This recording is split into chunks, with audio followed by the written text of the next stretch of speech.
All right, President Joyce, back to you. President Joyce, the board will now continue our review of Division 143 Pharmacy Prescription Locker Rules with staff member Efremov. Thank you, Staff Member Efremov.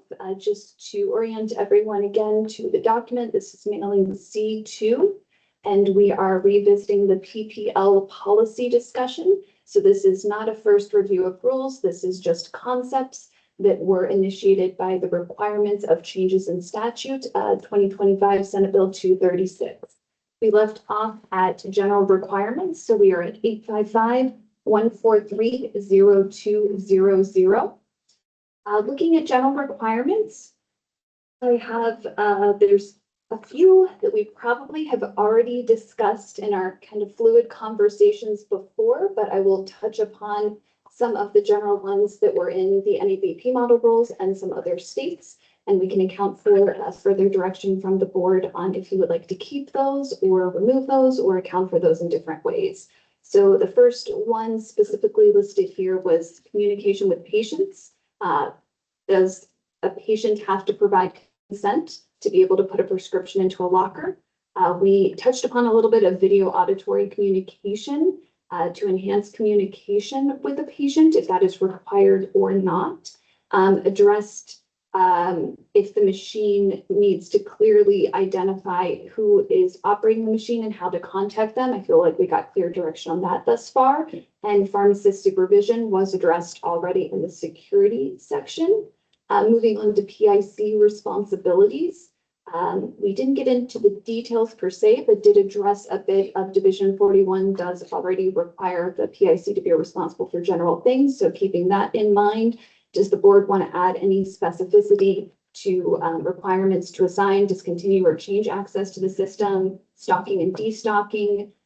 Who may be able to do that? We know we're holding a pause on that, but the PIC having ownership of that process. The PIC determining the inclusion criteria for what drugs can be placed into the machine. Does there need to be additional specificity related to that? Performing inspection processes, the self-inspection process, we'll ask at a later spot too, specifically if the board would like to augment what is already currently in rules. Ensure adequate pharmacy staffing and that staff is adequately trained. We did already talk about licensees' responsibilities a bit related to training and that it appears the board's comfortable with what is in Division 41, but we will assess that as we bridge these two sections together.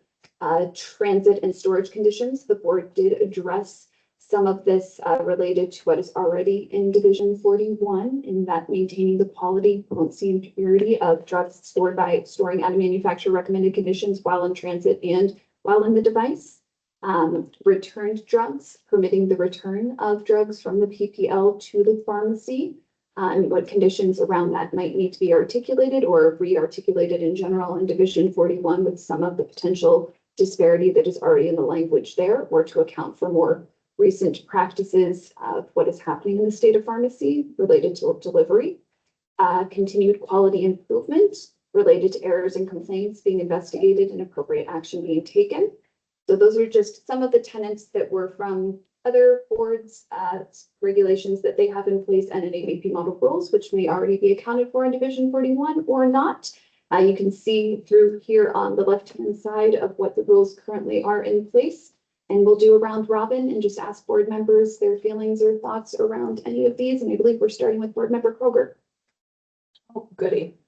Board Member Kroger. That was a big intro, Bree. I'm not sure where you want me to start.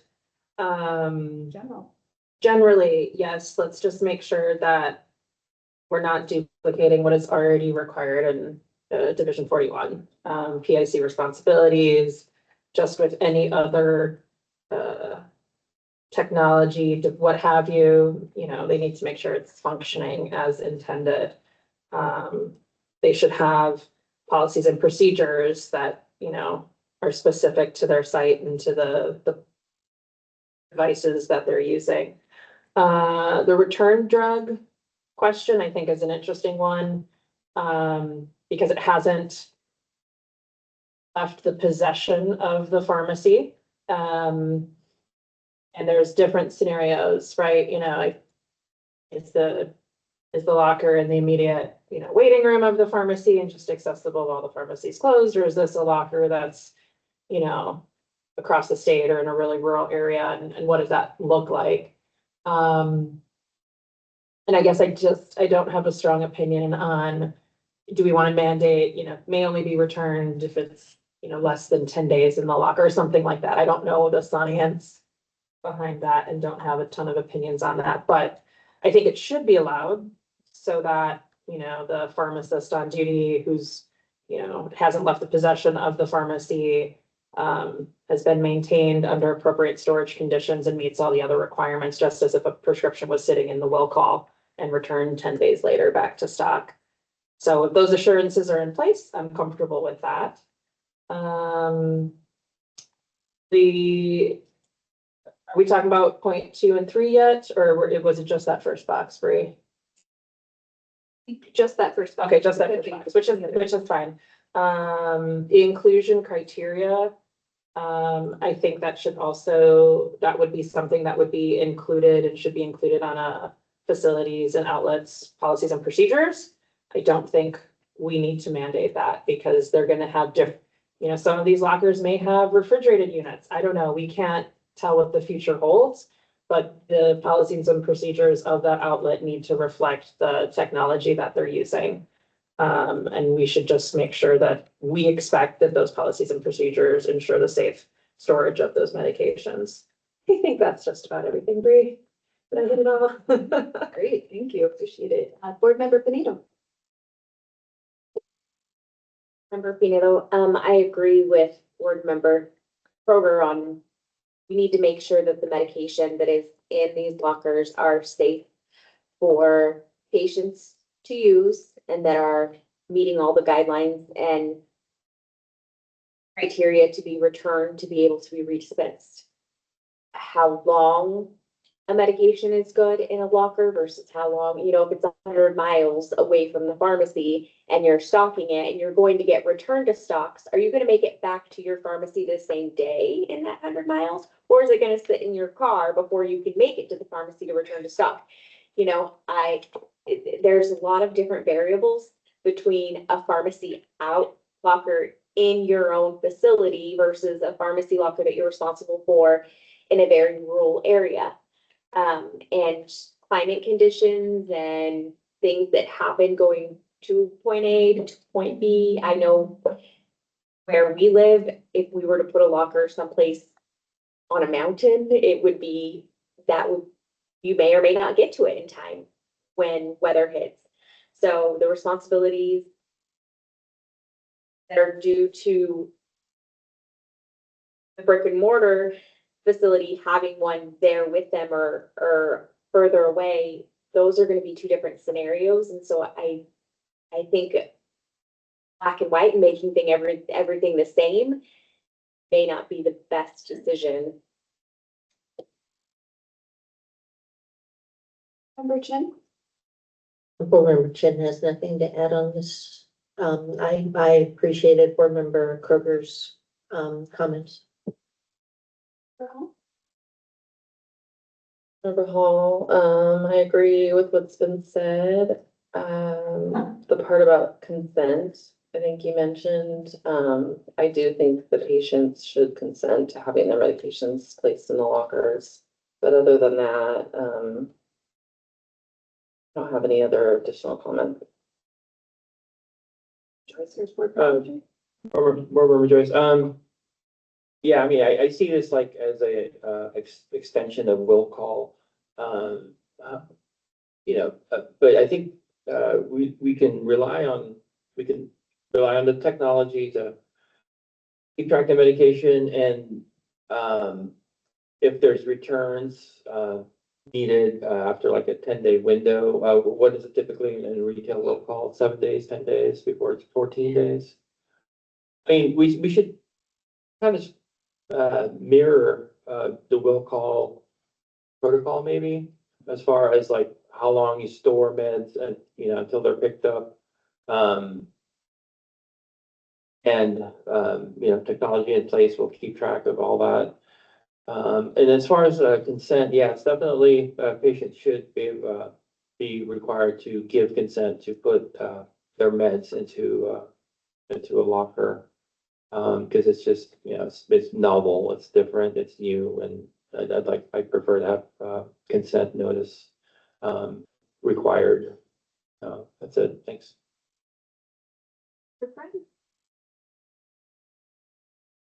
Think as we approach these general items, in general, I would like to keep things general. I think the more prescriptive we are, the harder we make it on pharmacies to implement these services. And we've mentioned this a lot, that this is gonna be applied in a variety of situations, and the more we go down the rabbit hole, the harder that's going to be, to implement. And I want to make sure that we are not creating rules that limit access to patients, because that's what this is all about. So as far as communication, I'm pretty open. So, you know, we currently have people that talk face to face with a pharmacist.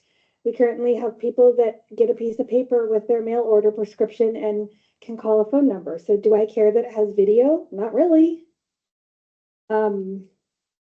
PIC responsibilities, of course. I agree, this should be treated exactly like a will call. It is a second will call. So those responsibilities should be equal to, I don't see any excessive responsibilities necessarily. Inclusion criteria, again, I don't anticipate anything that's coming to mind, and I think that should be up to the outlet. Then return drugs, Board Member Kroger had it exactly right, like in the PPL, they have not left the pharmacy, so I just want to make sure that we are not creating any rules that imply that they have left the pharmacy, or that make that harder, or that create problem for redispensing. But Board Member Pinedo had a good point as well, that there could be some challenging conditions out there. So I would not be in favor of any, I'm not aware of any rules we have currently that mandate that. Most outlets, I think, are designing their return to stock policy and procedures around third-party claims and making sure they're compliant with that. So I don't think we should get in that business, but just making sure our rules stay out of the way. So that's where I'm at. With, I agree with the policy of, basically treating this like an extension of the pharmacy and putting as little, yes, least prescriptive as possible as we need to be, for, these lockers. I think that really the most important thing here is that patients are given the choice of whether or not they want to put it in the locker or not. But with a lot of, you know, storage and returning the drugs, I mean, pharmacies are already doing this anyway. I don't think there's a computer system that lets you keep your drugs on the shelf for longer than however many business days is required. You know, temperature excursions and things like that. If the power goes out in your pharmacy and you have a fridge, you're gonna make sure you get those, you know, medications in ice or move them to a different fridge. And I see this locker as being no different. And if we are treating this as a pharmacy, I think we have a lot of rules already that apply to that. No? But I think Board Member Kirkbride hit all the point, what I was about to mention, so I'm not going to repeat that. But yes, this is extension of the will call. I don't think so we should create any return drugs policy or responsibility or anything. But the one thing I always wonder with the point of transit and storage condition. I mean, we always worried once the drug come to the pharmacy and always about the temperature, right, condition, climate control, weather. But we never worried about how that drug come to the pharmacy before that. Like all our secondary wholesalers somewhere in Ohio, Texas, most of the secondary wholesalers. Well, in the winter, sometimes it take 2 to 3 days to get the drug. Do we ask the FedEx, UPS, USPS, like, tell me about your storage condition? you know. My drugs, our primary wholesaler, I think somewhere in Seattle, so we get the drug all the way down in the coast. It literally take like 5 to 6 hours. We're not worried about that part, but we always worried about the storage condition. One is come to the pharmacy, and it's just never make any sense to me. Anyway, so I don't think so we should worry about, make it more harder for licensee to have this locker. And again, we are trying to increase the access by implementing all those prescriptive rules. We do not want to make it harder for licensee implement this. So to be honest with you, this is general, keep it general. I don't think so we should spell out any of those things. Thank you. I'll put back up for any additional feedback or other comments. Board Member Kroger, thoughts on the consent piece? To me, it's going to be used upon a patient request. So my thoughts are, is that implied consent? And, I would think just like as we document when somebody requests it to be couriered or delivered in another manner, that's documented that way as well. So I think just being really cautious on how we word, like this can be used upon patient request, as opposed to kind of trying to create some sort of like specific consent that needs to be on file for 10 years and available for review. Like I'd be very surprised if there was an outlet putting all these drugs in the locker and not making sure the patient was okay with it. That would be a wild scenario. So there's that. And I think along the storage conditions and the concerns, if it's in somebody's car overnight, I think those are potentially fringe cases, but that would be inappropriate storage. And I do think we play a role in the part that we don't worry about the shipping and the transit, but they do have guidelines and, they have their own policies and procedures to make sure that things, I see you're giving some thought to this, but it isn't just the Wild West of prescriptions being delivered. There are those manufacturers and distributors, they have guardrails as well within their systems. I'm not saying we need to go above that, but I still think we play a role in making sure that for this particular process, that it doesn't become just in the back of somebody's, random car, without some sort of guidelines. We have guidelines on how vaccines are transported, to vaccine clinics.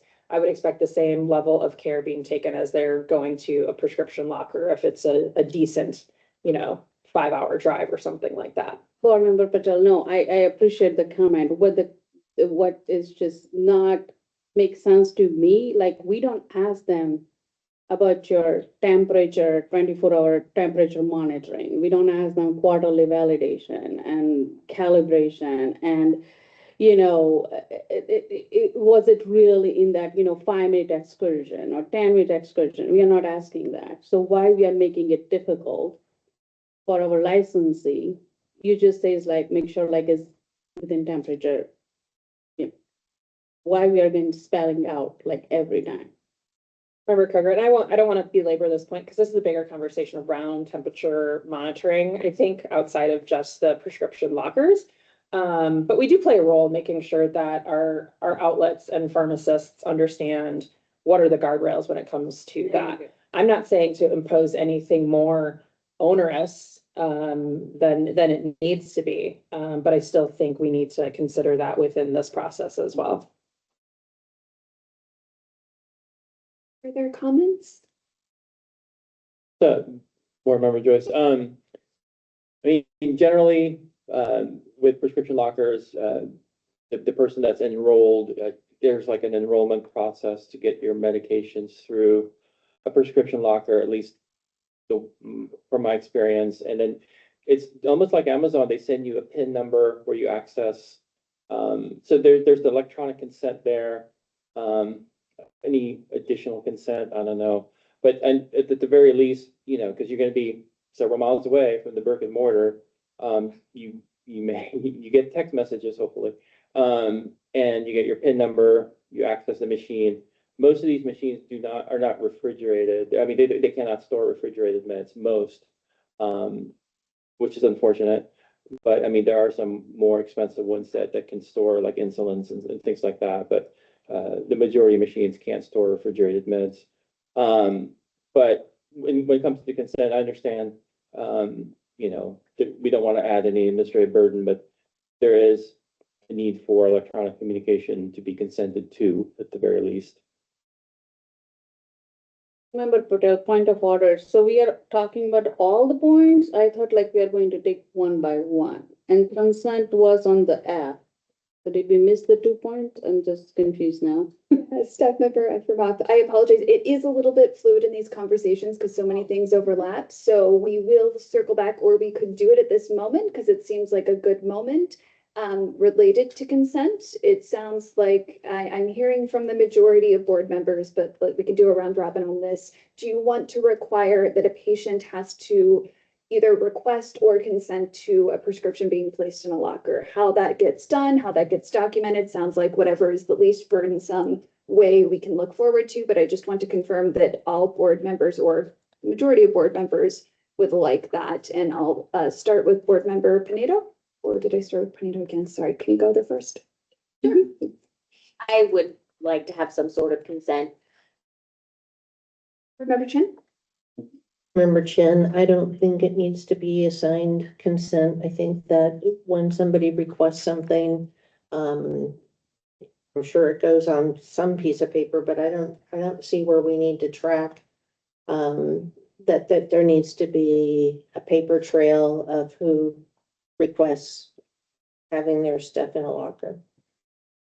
Member Hall, yeah, I think just the patient requesting should be sufficient. It shouldn't be like an official form or signature. Joyce? Board Joyce, so I don't know the answer to this, so this is a question, not rhetorical. When we ask for meds to be mailed to us, do we give consent to be mailed to us? You have to give consent, right? Or it can't be mailed? Or can you just say, mail it to me, and they mail it to you? And that, I mean, and I don't have any strong feelings about consent really, but I just know that, you know, electronically, you have to give consent for electronic communication, text messages. Do you want to receive text messages? You say yes, and they give you the PIN number, etc. But to get meds in the mail, we don't have to consent to anything. Just let them know, mail it to me. Okay. I mean, I see it as, like I said, an extension of will call. It's just will call miles away. Essentially. Yeah, or in the same building across the lobby because your pharmacy is closed, then that's how it is at the VA. Okay. President Kirkwood? Yeah, I was going down the same path as Board President Joyce that don't get consent for other forms of delivery. And I think of this as like a form of delivery. I think it's just going to happen naturally, and it's going to depend on where your machine is located. So it's like, hey, you're going to pick this up after hours. We're going to put it in do you want us to put it in the locker for you? Or, oh, you live in this other town. Would you like us to put it in the locker near you? Like, that's just going to happen naturally as part of the conversations when patients are onboarded and you know, getting involved in this process. I would not be in favor of a documented consent because I think it could get really complicated because it's not always the patient who is present. So then you get into it's a spouse or it's a neighbor or it's somebody else, and can they sign for that person? And I work in a setting where we are constantly having to get release of information, and it is a battle. And so that would be another barrier that pharmacies would be having to deal with. So I think the consent is going to kind of happen naturally. And yes, I think they should be making sure patients are aware where their prescription is going to be picked up, but I don't think it needs to be a documented consent. And as board member or board president Joyce stated, if they're using one of these commercially available machines, it sounds like it already has technology that enables that. And when you sign up to use the machine, you're going to be getting electronic notices that kind of do that anyway. Not that everyone would be using that, unless we state that in our rules. But yeah, I don't think we need to go there. Just one point of clarification on this. Were you saying that the patient still would have to be able to make the choice? Like they couldn't just put it in a locker and tell the patient your drug is in the locker, you need to go get it there? Just trying to think more broadly. There's patients that are unhoused. There are people that don't have cell phones, other technology, other things. Are you saying that they could do that? Or are you saying that they would, you're talking more about the documentation component of what that looks like? I don't think we should regulate that. Member Smith? Member Smith, I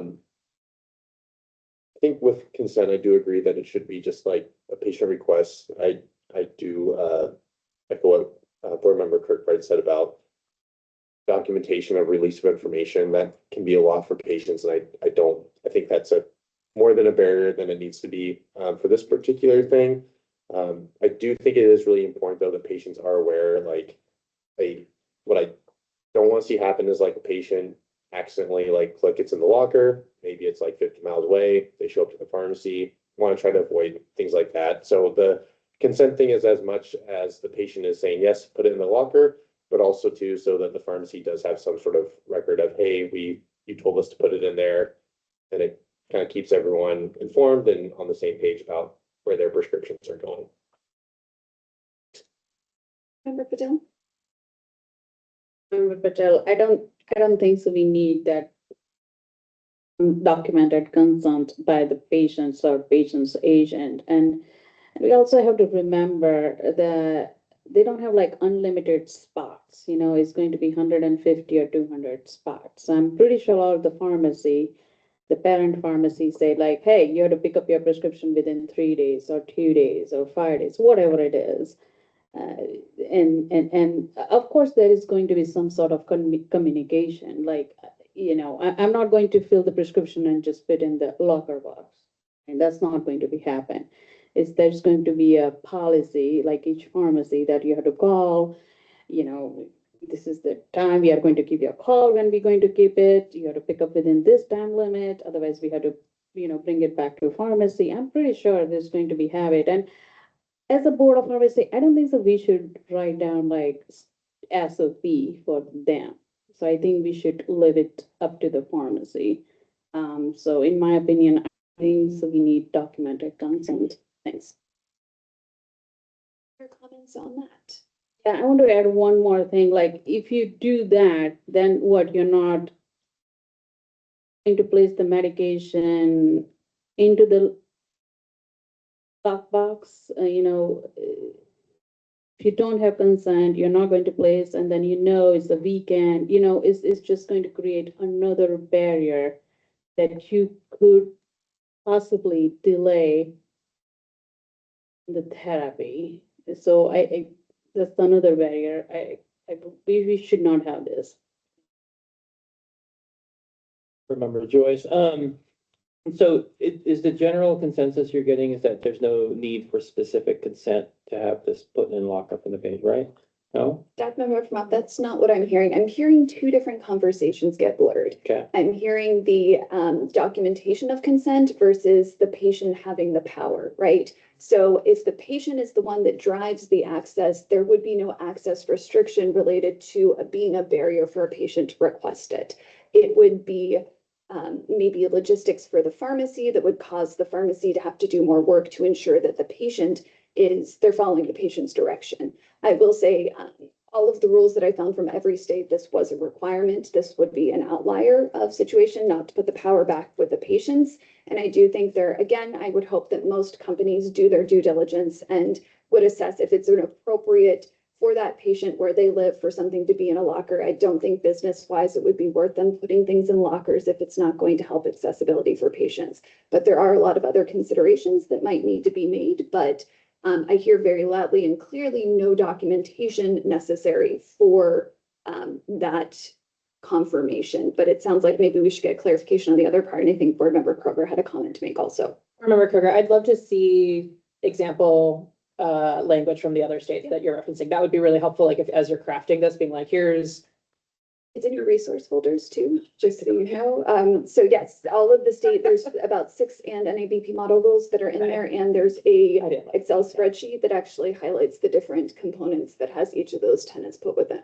Yeah, and I think that, you know, Bree said it really well, but the patient has to request it. Doesn't mean that the pharmacy has to honor it either. Maybe the lockers are full. Maybe we don't have somebody who goes, you know, to the locker across the state on Thursday nights. So there has to be some flexibility with this, because just, you know, I'm putting on my, you know, we see a board case hat.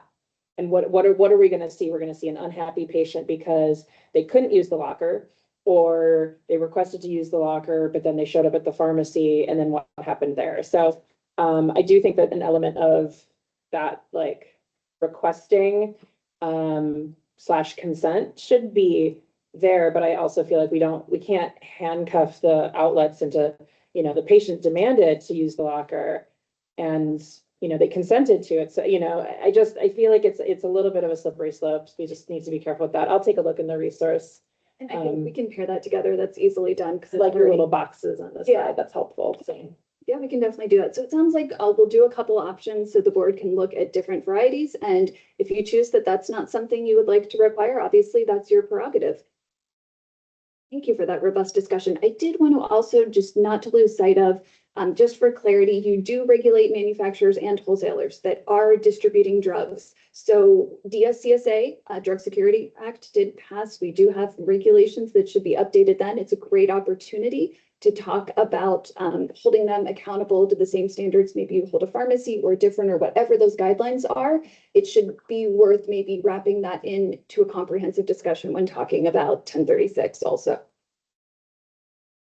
All right, we will move on to paren 2 because staff proposes to strike 1. It's not needed any longer.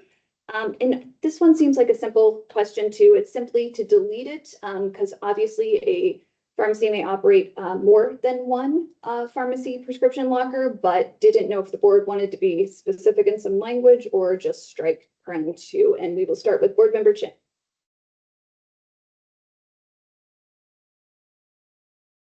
So you're asking me if we can just strike 1 and keep 2? Asking if you would like to strike paren 2, or if you want to let a pharmacy know that they may operate X amount, or to be more clear.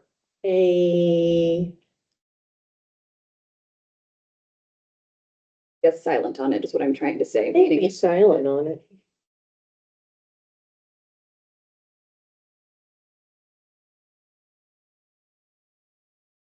Overhaul, yeah, I'd say strike it, be silent.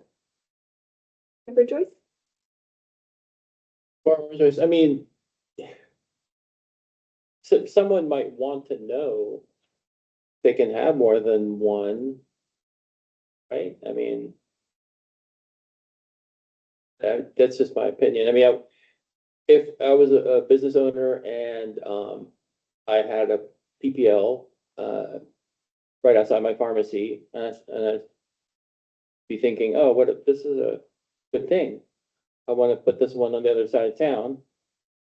I would probably try to look it up or ask or find out if I can have more than one PPL. Yeah, I don't know. I mean, I'm leaning towards just keeping it on there just because it's informative and not, you know, it doesn't add any administrative burden.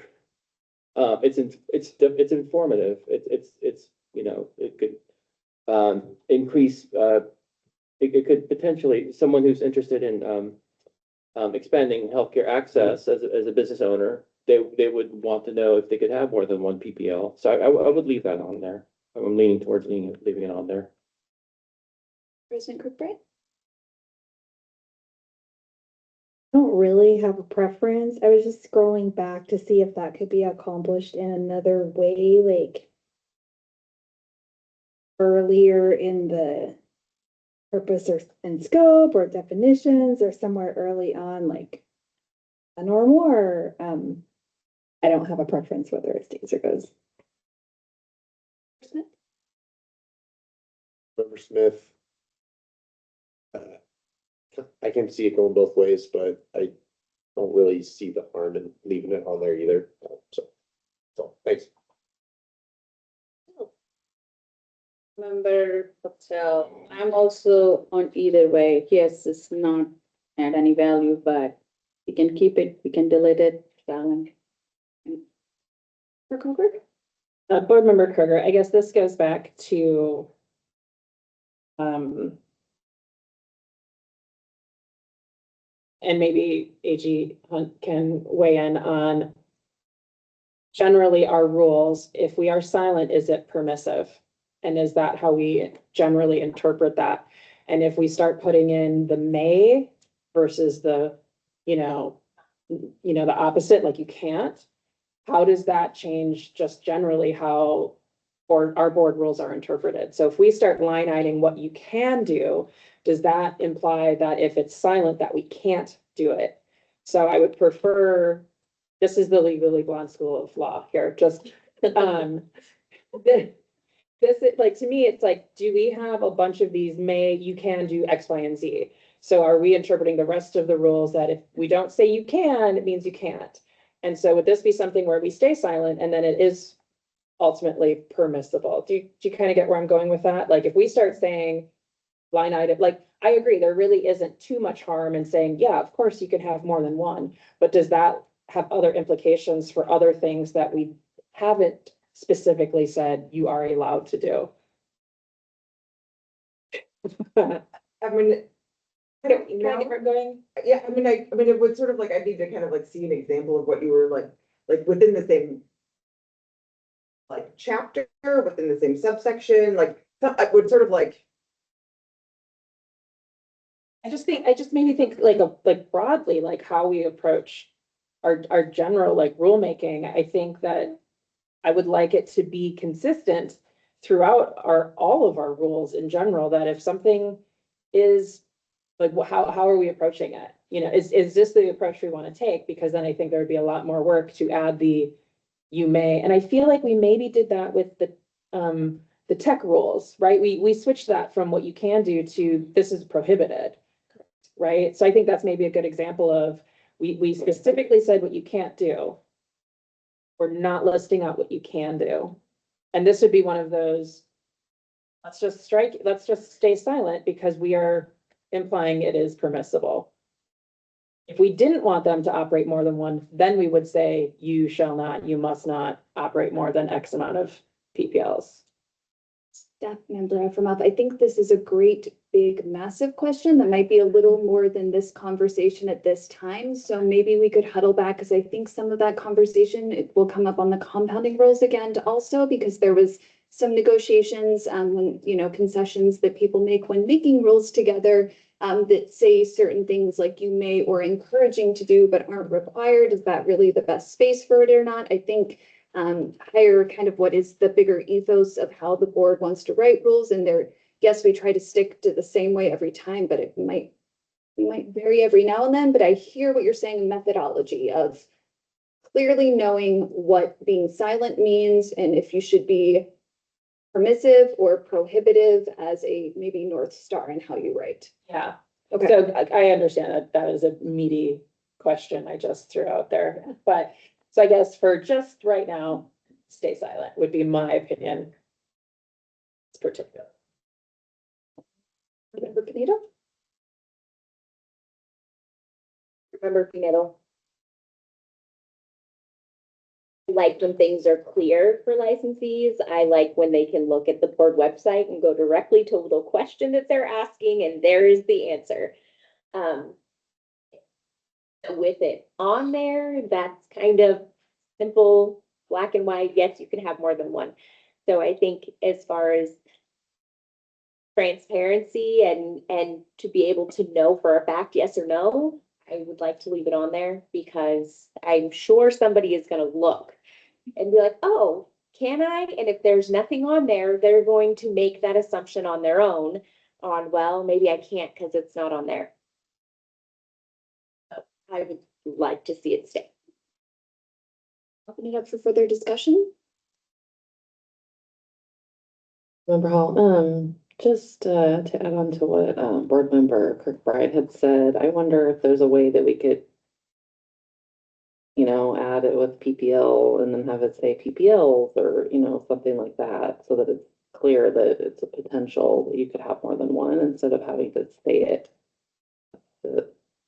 Remember Kirkbride, yeah, I was just looking at like the security section, like any and all PPL associated with the pharmacy must be, you know, blah, blah, blah, like, there must be some place where we can insert that without having to have another line item, because I want to be cognizant that we also have had conversations and I think have agreed generally to move forward in more of a standard of care manner without so many words in our rules. And so if we can incorporate that somewhere without having another line in the rules, that would be best.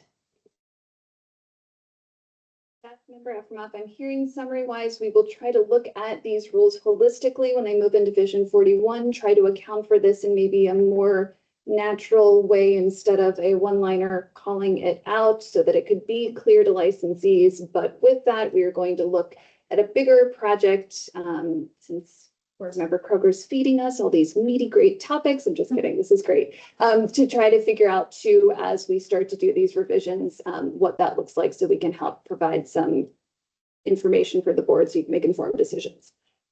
So we'll work on that. Appreciate that discussion. Moving on to Pren 3. Next policy discussion, a PPL affiliated pharmacy must be less than 120 miles apart via the shortest surface street route from the PPL. Policy discussion for the board. Does the board want to delete this? At the April 2024 board meeting, the board removed the 120-mile distance from the remote dispensing site pharmacies from the affiliated pharmacy due to potentially and unintentionally restricting access to care. Or would the board like to keep this language or modify it to something else? And we will start with board member Hall. Member Hall, I would say strike it if, you know, the lockers need to be maintained by the brick and mortar pharmacy and it's gonna be inspected by the PIC. They're the ones that are gonna have to drive there or, you know, figure out how they're gonna deliver. And so I think we should just strike it. Board President Joyce. Well, President Joyce, yeah, a standard of care, it's up to the pharmacy, the PIC, it's their responsibility to ensure, that they can access these PPLs, wherever they may be. So putting a restriction specific to 120 miles is just too much of a barrier. Strike it. Ditto. Board member Smith. Board Member Smith, strike it.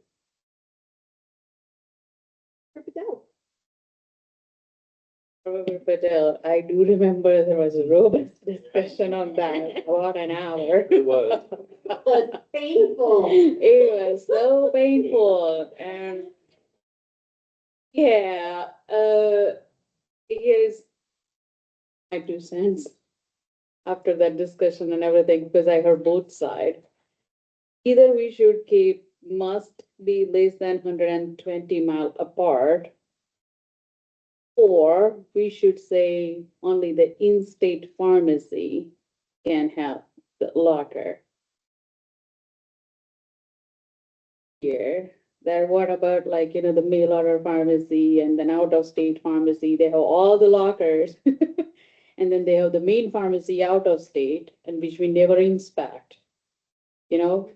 So I see both points. So I think we can give a choice, either it has to be, and I also understand there's a Washington border, there's a California border, there's an Idaho border, so I can see that. But I think it should be either less than 120 miles apart, or it has to be in-state pharmacy, they can have one or more locker. Board Member Kroger? Board Member Kroger, I think it should be struck, the mileage requirements. I don't think that there should be resident requirements either.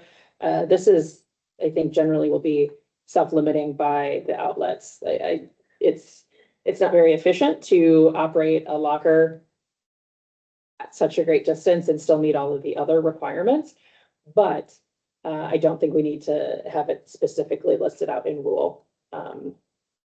So I don't feel the same concern around the distances or the state suddenly being flooded with lockers from out-of-state pharmacies and causing patient safety concerns. So I think striking it, and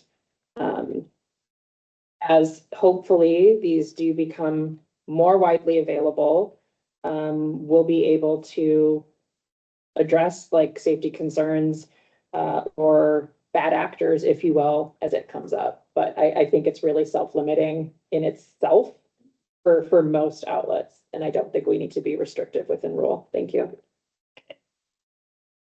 Member Benito?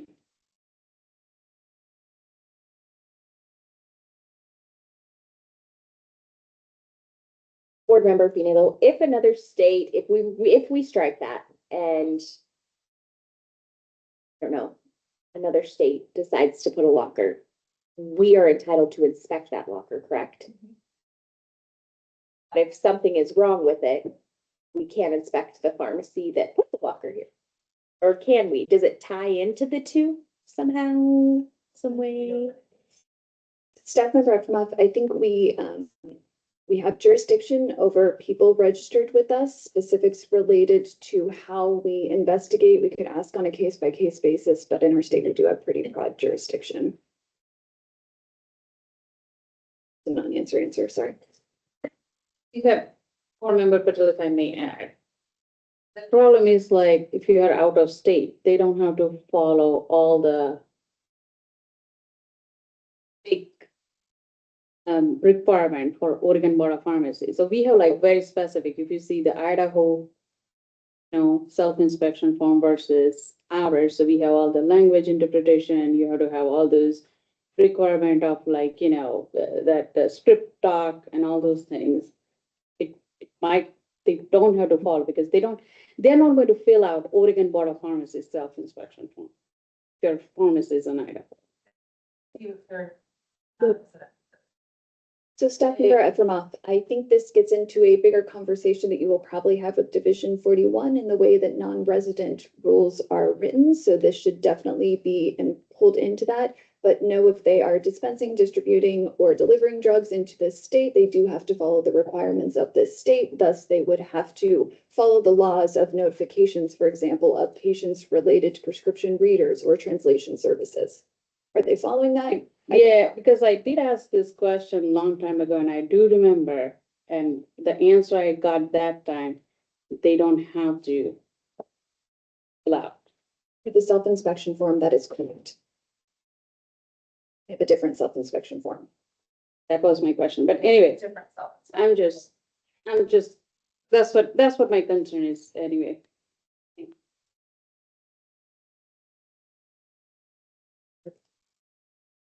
Member Patel. I think we're at Board Member Chin. I don't think Board Member Pinedo got to finish. Oh, don't go. I think we could strike it as long as we know that they're going to be inspected.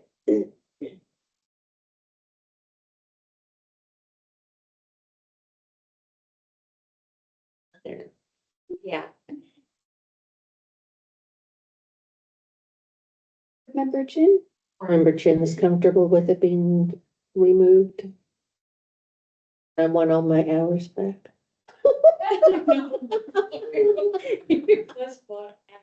Just kidding. Any further general discussion about this?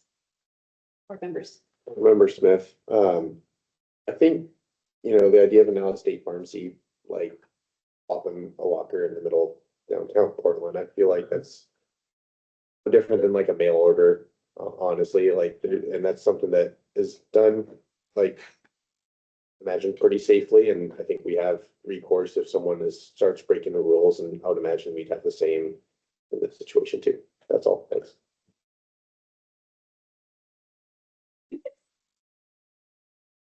All right, Just real quick, to make sure that I'm clear on board member Patel's understanding. There is a non-resident outlet self-inspection form that is required. Is that your understanding? Looking at it right now, I have it in my iPad. So those, I also looked all those things, and anyway, I don't want to waste anyone's time. It's a bigger issue that I have, but but just so that everybody I understands. understand, my dear, that Okay. yes, there is a form, and there is a different story. You fill out the form, and there is a different story that you are enforcing, and you're looking, and you're inspecting.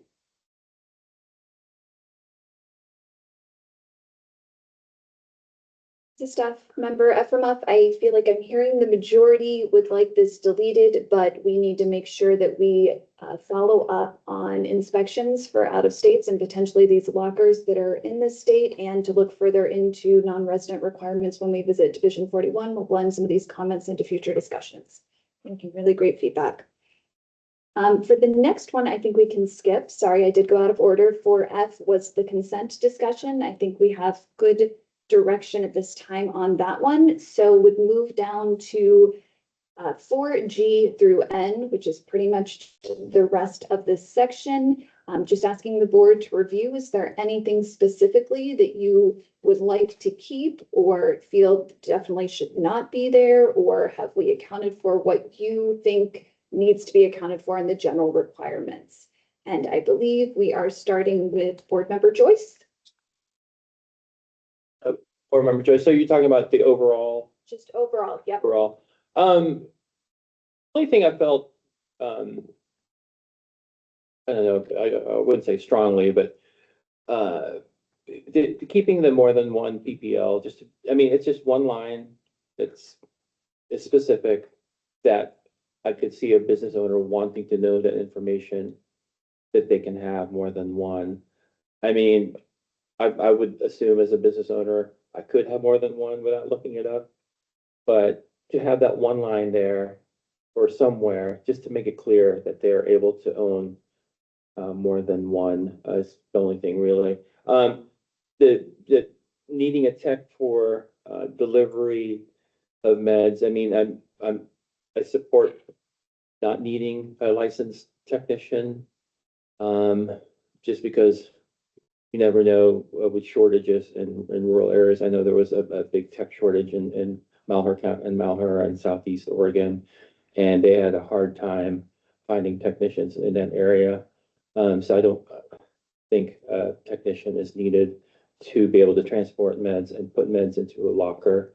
So those are my only moderately strong opinions.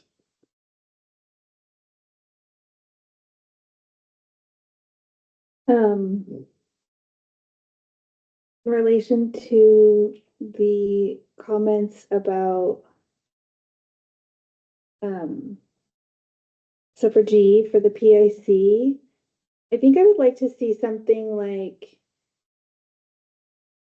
wherever the regular PIC stuff lives, that PPL is incorporated there, and then this would say this complies according to OAR, blah, blah, blah. So there's not a lot of words here. It just refers back to whatever the PIC rule is. And then I think H,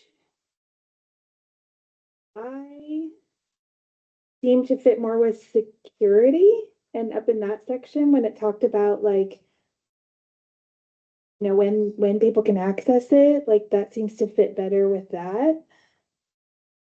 Where I would go looking for that kind of stuff.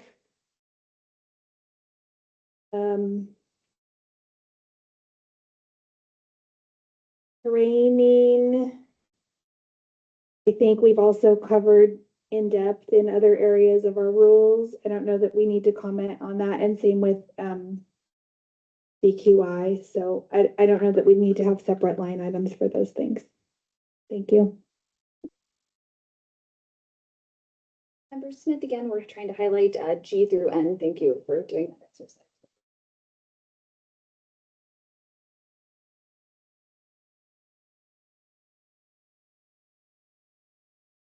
Member Smith, I agree with what Board Member Kirkbride stated. I think having these, the ability to reference other sections, so it's not duplicitous is important. And I don't really have much further to add. Thank you. Board Member Patel, I think is anyway responsible for all operation. So if the blocker come under pick, I mean, feel like it's already under pick. So I don't think so we should spell out separately. I think we just should refer into the 41, the pick responsibility.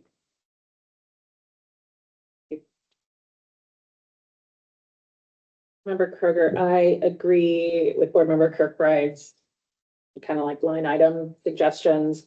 I want to be clear that I am pro CQI. I just don't think it needs to be specific within this particular rule. And then for M, I would really actually like to know more broadly interested parties around the inspection by a licensed pharmacist every 28 days. I get the need for, hey, is this thing fallen off the wall or lockers just popped open, broken, what have you. But I'd like to kind of get a broader perspective on, does it need to be a pharmacist? Can it be any licensee? Is there something that we would want assurances in a policy and procedure that this is, frequently, what have you? I just don't know if having it listed specifically every 28 days by a pharmacist makes sense either. So I'd like to get, if we're soliciting for feedback, I'd really like to hear more broadly, especially from individuals who are maybe already current possible. Right now, it seems maybe a bit too restrictive, but I also understand the need for, validation, especially if these are, a distance away from the parent pharmacy, if you will. So that's all. Thank you. And we will go around for a separate policy discussion to dive into that one deeper too. So thank you for touching on that, and we'll get everyone's specific feedback on that if we can. Board Member Pinedo. Member Pinedo, I have nothing to add. Thank you. Board Member Chin. Board Member Shin, I agree with what can go in the other sections. I don't think we need to have everything spelled out in this section. I am curious about M.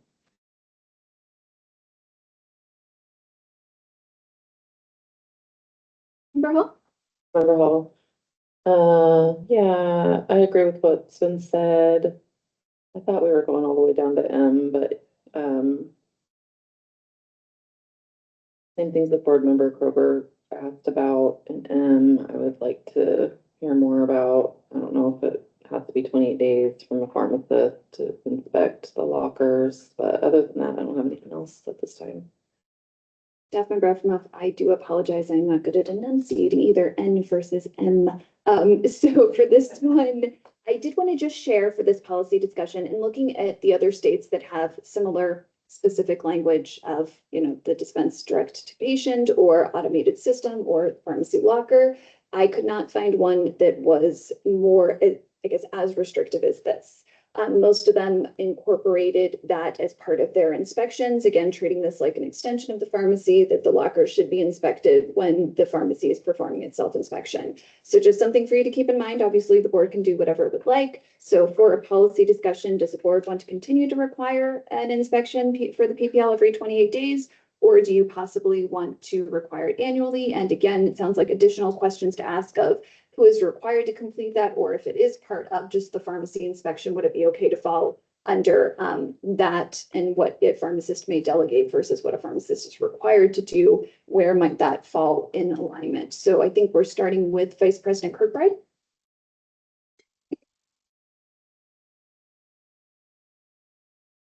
I'm not sure, like my initial reaction was, that's a lot, or that's too restrictive, but then as I think about it, I'm like, well, if it was far away, that's really only once a month that you would have your eyes on it. I don't know. I guess my overall opinion is that want to make sure that we are not creating things that are overly onerous for the pharmacies. It feels like assigning like an exact number of days might be hard. So I would probably be more in favor of like broader term.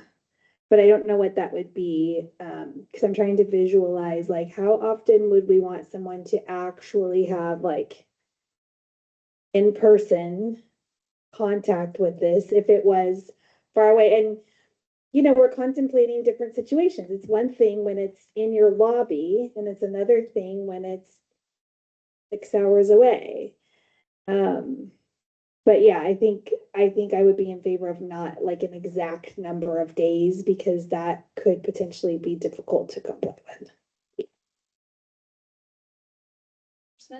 Member Smith, I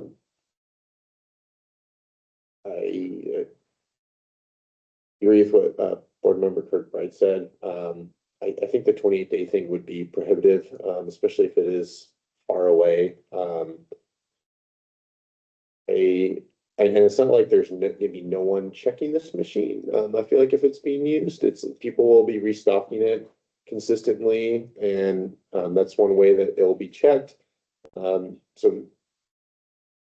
I feel like if something is wrong or warrants an inspection, it'd be just, as a pharmacist, you would do that in your own pharmacy anyway. So I think I like the idea of it being maybe like in the yearly inspection, but I don't think it needs to be a monthly thing.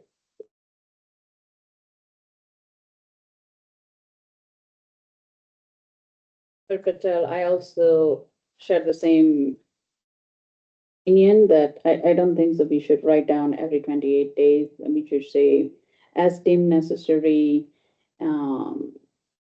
Yearly, annual inspection is fine. And we shouldn't even like put like, Oregon license pick, because you're right, like every time we are stocking, we are going to check, right, whether it's working or not. And if it's not working, just like any other thing in the pharmacy, we will know.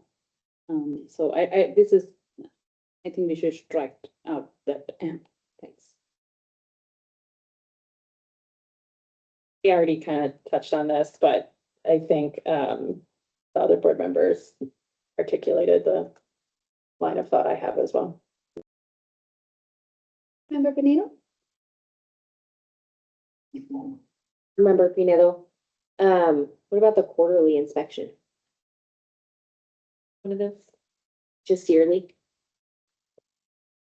Guess that would determine on whether or not there would be controlled substances. I feel like if it does go to where controlled substances are able to be put in the locker, that it should be checked on more than yearly.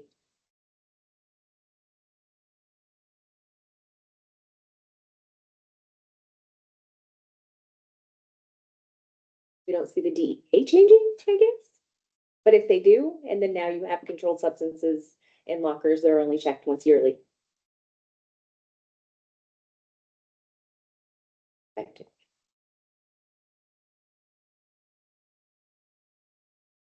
You, Board Member Chin?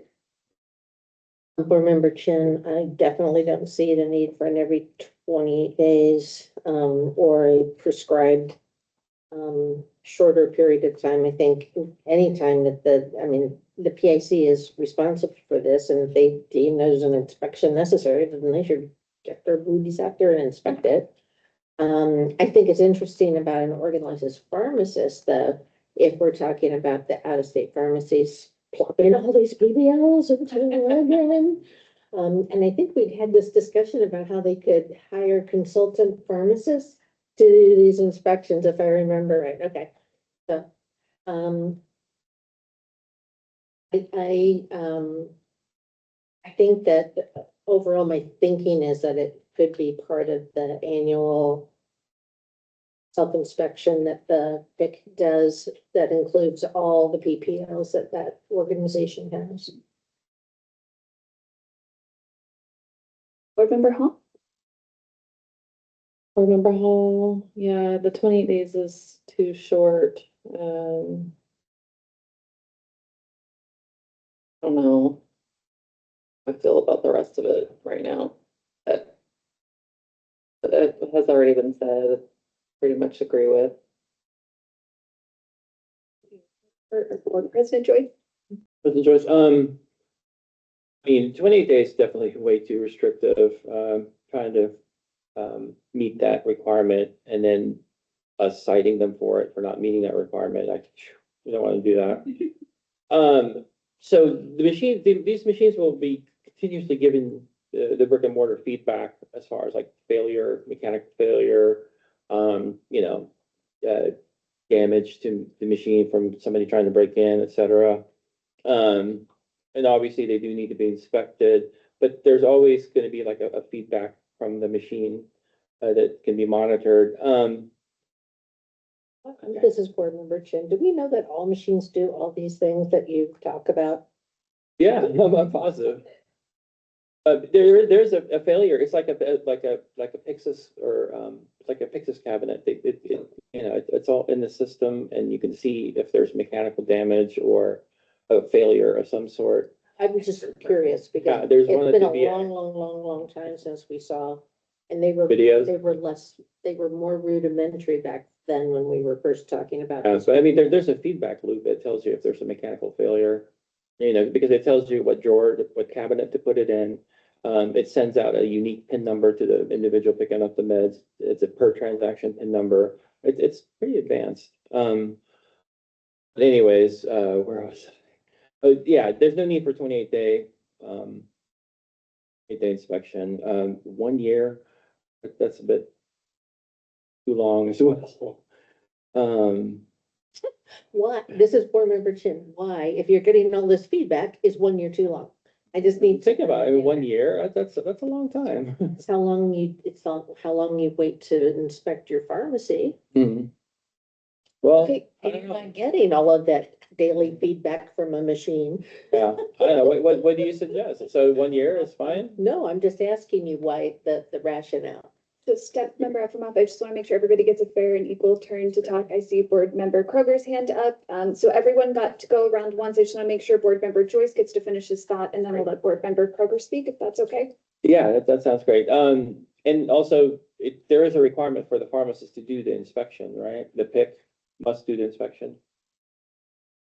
Step Member Efremov, a couple things to clarify. So you can always change your rules as they are in Division 41. Currently, there are things a pharmacist is required, the PIC is responsible for all of the inspection processes. There are things that they may delegate to others to complete. Right. This might want to be one of those things for consideration. Staff can bring forth different options in that frame, but I do think it's also important to remember in your resource folders, there was the August 2020 board meeting that we had the whole technology symposium. So there are examples, vendors provided real life examples. That's one of the pictures that was on the slides that we had received from a vendor. So you do have information, and that was 5 years ago technology too. So you'll at least know what the companies are, what you can look like, but don't forget that you have to have those technology requirements and security requirements in your rules to require people to use those things, saying that there are options that are out there Of course, there's tons of bells and whistles, but you have to pay for bells and whistles, right? So think about that when you're writing the rules. What is the bare minimum of what you need, not just thinking that because it exists, they can use them, of course, but what are you requiring them to use? Right, and so we're restricting the inspection of a PPL to a pharmacist, that, you may have staffing shortages, you may have issues, and so allowing the delegation of a technician or somebody authorized, a consultant maybe from a different area, to go check the machine. I don't know, I mean, I heard from other board members that 1 year might be too long, but I feel that maybe it's 6 months, but if we want to just restrict it to the normal inspection process, that's fine with me as well. For Joyce, Board Member Kroger? Board Member Kruger, I was just gonna kind of highlight what Board Member Smith said about, and the inspection, quote unquote, an inspection of these PPLs can be addressed within policies and procedures by the outlet upon stocking and, taking drugs out. So, an official inspection where you're checking, whatever list, whatever is created, I think once a year is sufficient, knowing that the outlets have continually, just like they would for, all the other equipment that they're using, devices that they're using, that there's within their policies and procedures or within that saying, visually inspect, I'm looking for, lockers ajar, what have you. The inspections actually are probably happening more frequently than 28 days if it's a locker that's being used frequently.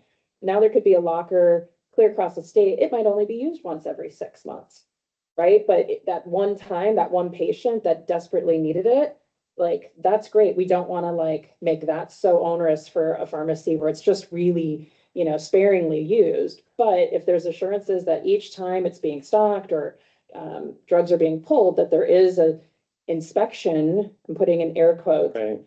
occurring, to me, I feel comfortable with an annual inspection by the PIC, aligning with all the other kind of, annual checklists that we require to date. So that's kind of my thoughts on, inspecting versus inspecting. Right. So you're talking about official inspection. Yeah, Annual, it okay. really should be, due diligence every time you go in there, and whoever it is, if it's a tech or a pharmacist, and you go and you're like, oh gosh, it's rusting.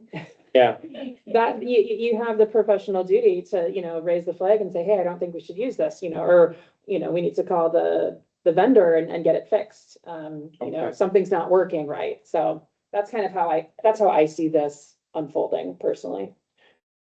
can I just respond to her real quick? So, in regards to the need for a pharmacist to do any kind of repair or official inspection, the Board of Pharmacy, Oregon Board of Pharmacy does not allow technicians to restock a Pyxis machine in the hospital without the medication going back to the pharmacist for visual inspection. So I'm looking at comparing this to a scenario where you have a prescription locker and you have a technician out there. It's a patient-specific med, there's damage to the drawer.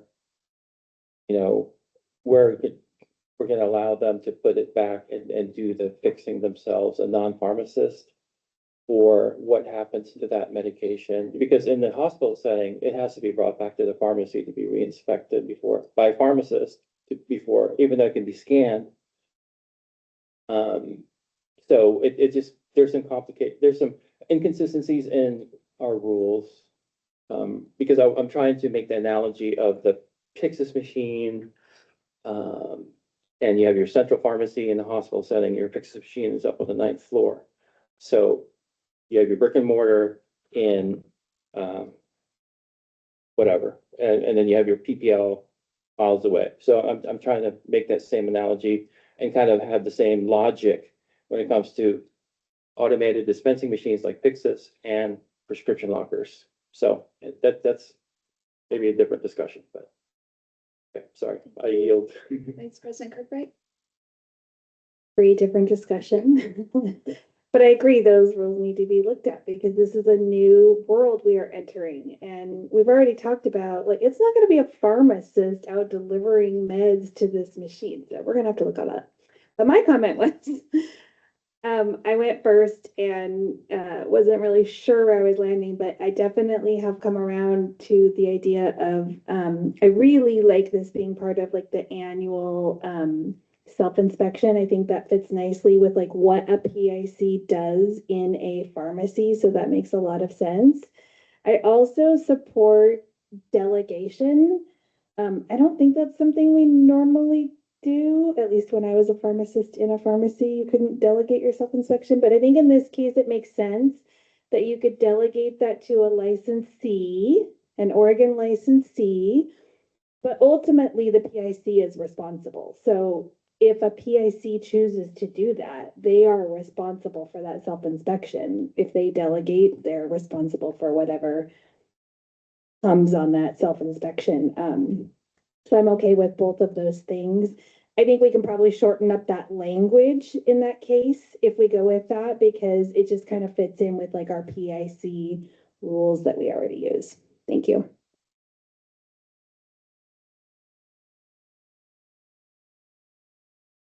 Just to answer to your, I hear you. So, you know, in the hospital, when put in this fixes and then you bring back to the pharmacy and then pharmacists do check, visual sign, order, and then you put back on shelf. But this is also going to be same thing. So when the prescription is ready to dispense, when it's leave the pharmacy, of course, is verified by the pharmacist DUR, you put in the locker, right? And let's say about after 3 days or 5 days, whatever your policy is, like, oh, this patient didn't pick up, right? Then you are going to bring back to the pharmacy. And then the pharmacist, as of a rule, again, the pharmacist is going to look all the visual inspection. They're going to put their initial that, yes, it is ready to go, and then you can put on shelf. So I think either case, it will be verified by pharmacists before you put on the shelf, because that's our existing rule even right now.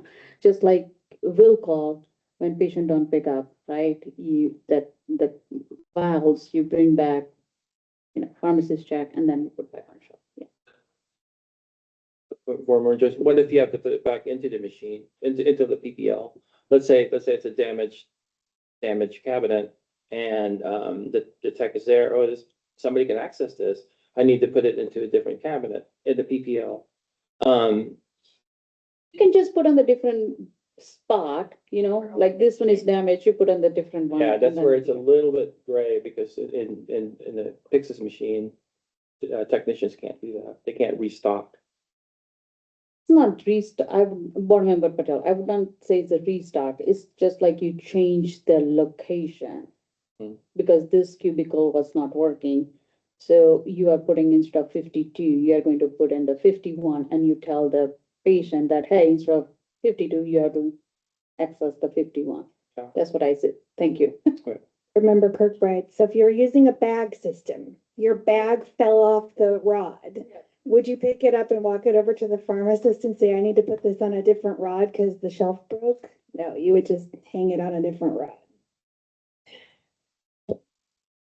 Member Kroger, I to belabor this. I'm so sorry, Bree. You're so patient with us. Thank you.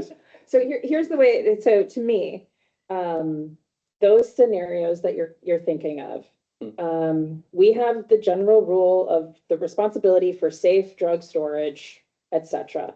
And as these outlets contemplate adding a PPL to their toolkit for patients to receive their medications, it is their responsibility to make sure that those drugs are stored safely. Now, will some outlets say that if upon delivery, a technician notices that there is a damaged locker, we want you to bring that prescription back to the pharmacist for inspection and not replace it into another locker?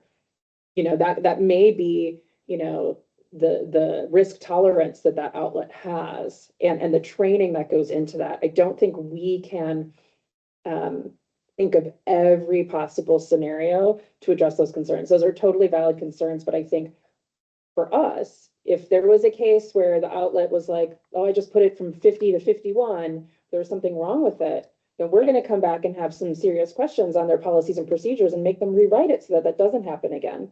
But I think it's also the outlet's responsibility to make sure that the drug storage is safe. And we already have those rules in place, and I don't think that changes with this system or needs to be spelled out to that level of specificity. And I speak from just general experience as policies and procedures are created for new and different operations, that those conversations are being had about what is the risk tolerance, what is actually safe for the patients that we would feel comfortable with. And I believe that outlets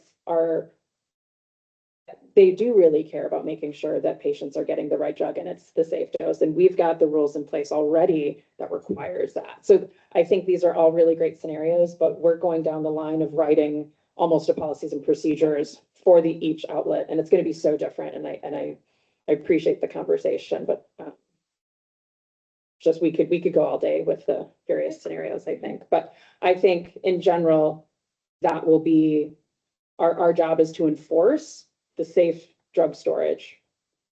Period. Staff member Efremov, any other further comments?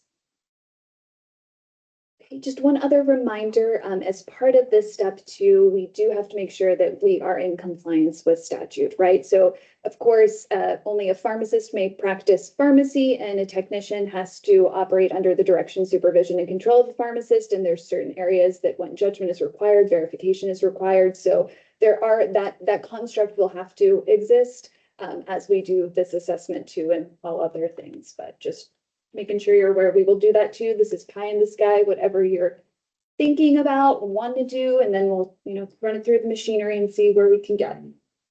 All right, we will move on then. If there's anything else for general, please feel free to speak up now. If not, we'll move to technology.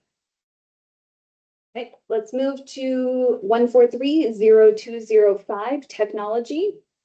Again, there is so much overlap in all of these discussions. So I'm just going to hit on a couple of points that I had seen the tenants that were from the NABP model rules in other states related to making sure that you're thinking about these if we haven't already accounted for them. A security system for tracking and identification, making sure that there is complete and accurate record of all transactions that includes all users, systems, and drugs added to or removed from the system. Inventory management, making sure there's appropriate security measures to monitor inventory, prevent theft and diversion. Ability to identify or notify the pharmacy when the machine is not, or the device is not operating or functioning correctly, or if it's down, making sure there's appropriate patient notification made and alternative arrangements for patient prescription pickup. Patient identification, ensuring that you're protecting PHI and requiring identification prior to the release of prescription to the correct person. Audio and visual, which we might have already touched upon a bit. If a pharmacist is not required to be supervising for the machine to be operating, you might not require an audiovisual system.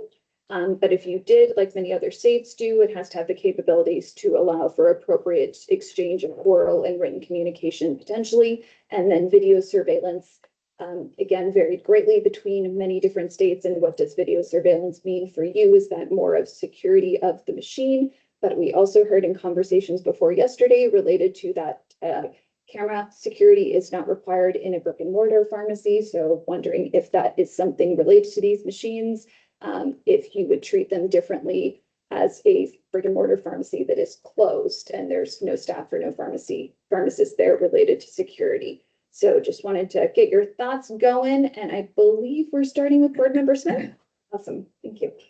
Board Member Smith, as I'm hearing those things and reading them, kind of makes me wonder, like, what is actually bare bones requirement for this to operate? And honestly, a little bit of my fear is we do want to make medications more accessible. We want pharmacies to be able to get these machines. Yes, I feel like a lot of these things that are listed here it kind of falls under that, like the PIC using their best judgment for the machine to operate. And I feel like PHI is addressed. I mean, it has to be addressed elsewhere in the rules that we have. And I feel like those would all be being hit on. And I concern is that if we create a lot of extra requirements here, it could make the implementation of these machines more difficult. Those are my thoughts. Thanks.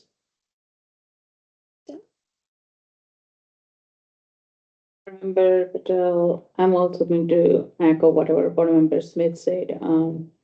That's again, is go back to the question, do we require all those things for the will call? Right? Do we require, like, do we spell out, like you have to have audio, visual? No, you have to have a barcode technology. Do we have that? No, then you're going to start writing down that standard operating procedure. And I think our rule did not written the policy and procedure for some organization. So I think this is not necessary. It's just extension of the will call, and it should be stay like that. Thank you. Board Member Kroger, I agree with that. I think being cautious that or just having that frame of like, this is an extension of the will call. Is it similar requirements? Obviously, I think there's probably gonna be a bit more because it's a little different. The one thing I wanted to point out, and kind of as I read these rules in this section, this is more of like wordsmithing a bit, but it's, we're talking about dispense prescription, non-prescription drugs.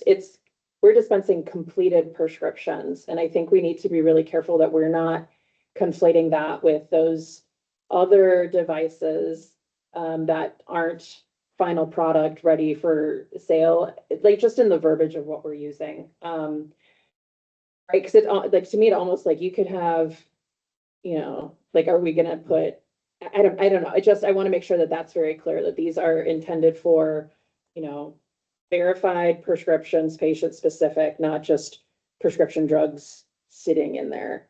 Right? I don't know. That's just as I read it a little bit, I think it's a little blurry there.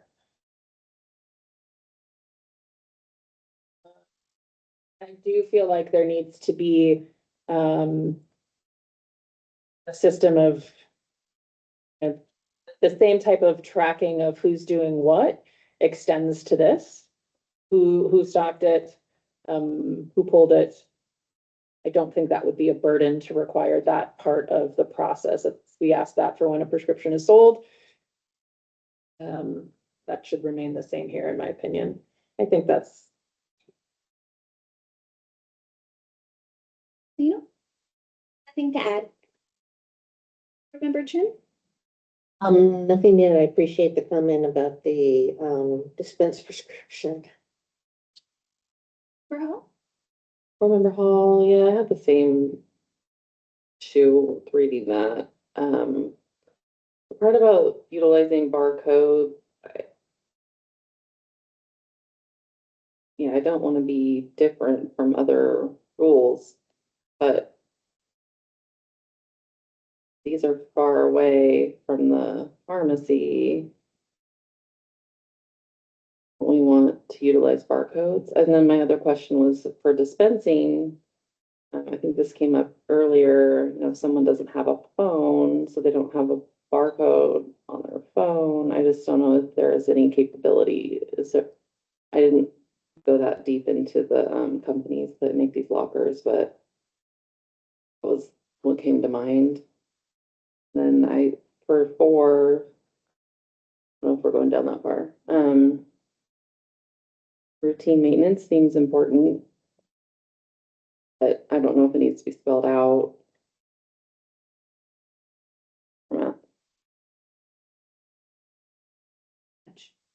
President Joyce. So, yeah, I do see this as an extension of will call. Like the barcode thing, it might be problematic, but it kind of keeps track of the transaction. So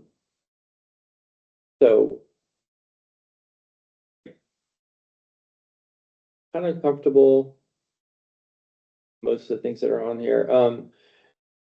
Kroger made a good point that, these are completed prescriptions as opposed to just ordinary stocked meds.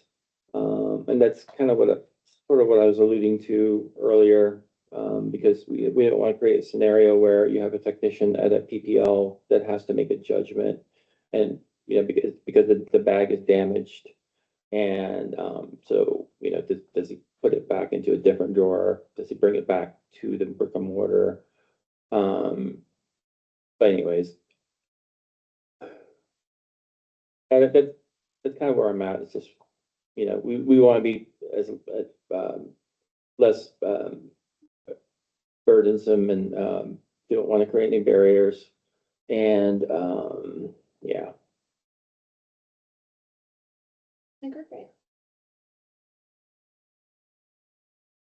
I'm not as familiar with the technology. I've never used one of these machines. I did look at some of the resources. But I did notice right away that was 5 years old or whatever. And I was like, oh, I bet this has changed. I feel like this could become dated very quickly. And I feel that way about our telepharmacy rules, and I don't want these rules to fall in that same bucket. So I think just break this down to have appropriate technology and interfaces to allow access to information to dispense and for stocking and destocking and dispensing, period. And don't talk about the specific technologies or a shared computer system, because we don't know what that technology is going to be, and we don't know all the options that are out there. And I would hate to limit it the way that some of our rules do by being so specific. And I think if you say have appropriate technology, and here's what you need to accomplish, and have appropriate technology to do that, then that goal is accomplished. And I agree with the points about maintenance and what was the one below that? I lost my screen. Whatever the one was below that. Thank you.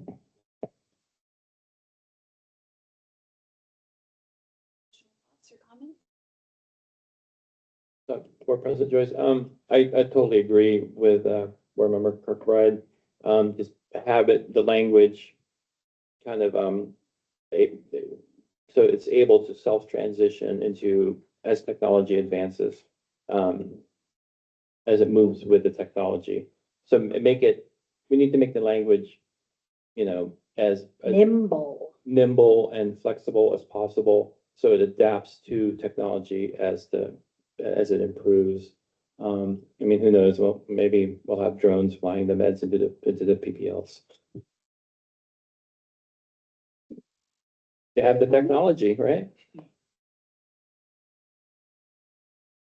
Staff Member Evermoth, just to summarize, and I guess one other point I wanted to make too for clarification, we definitely can call out more that these are completed prescriptions. There are rules in, oh my, I don't even know the division at this moment, I should, kiosks are the actual machines that are stocked to then dispense the prescriptions straight to the patient so it fills and dispenses. We do not have any of those in our state that I'm aware of at this time, but just so everyone knows, that is an option. There are regulations related to it. You can check them out, but we can add more clarity here.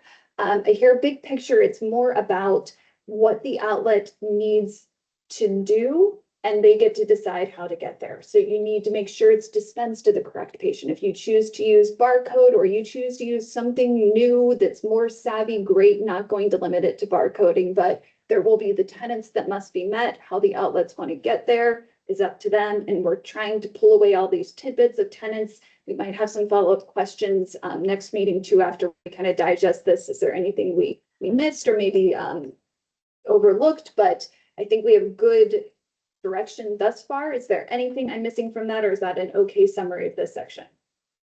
Okay, great. We will continue on then. Outlet supervision, 143-0210. I think we kind of addressed this, but I'll put it out there one more time, and maybe I could do it just as a general. The discussion here is that many NABP model rules, many other states require pharmacists to be available supervising the machine and available to counsel in real time. We do have different counseling rules now than other states might also. So for board members, do you want to require a pharmacist to be available to counsel? Yes or no? And again, remember, counseling can be done through a written format, so it can be added to the completed prescription so the patient receives the information, and there are requirements in rule related to having availability of contacting the pharmacist and when to be able to contact the pharmacist. So there are carve-outs related to that. But maybe, I guess it would be easier just to do a quick round robin. Board member Patel, do you mind going first? Board member Patel, I would say delete. Delete this rule because, as you say, we have like now different counseling rule, and then let's delete this one. Thank you. Member Corbett? Board member Kroger, yeah, I think generally, most of this is not necessary in rule, the way it's spelled out so specifically. It's all good, you're using the word tenants. I think it's all good tenants, but I don't think it needs to be so specific in the rule here. I'm using that in my vocabulary now. Thank you. Didn't use it incorrectly, you might want to check it. Board member Pinedo. Board member Pino, I agree with other board members in regards to this section. Member Chin? Member Chin, I agree, and nothing to add. Board member Hull. Member Hall, yep, I agree. Board President Joyce. Thing to add. Thank you. Vice President Kirkbride.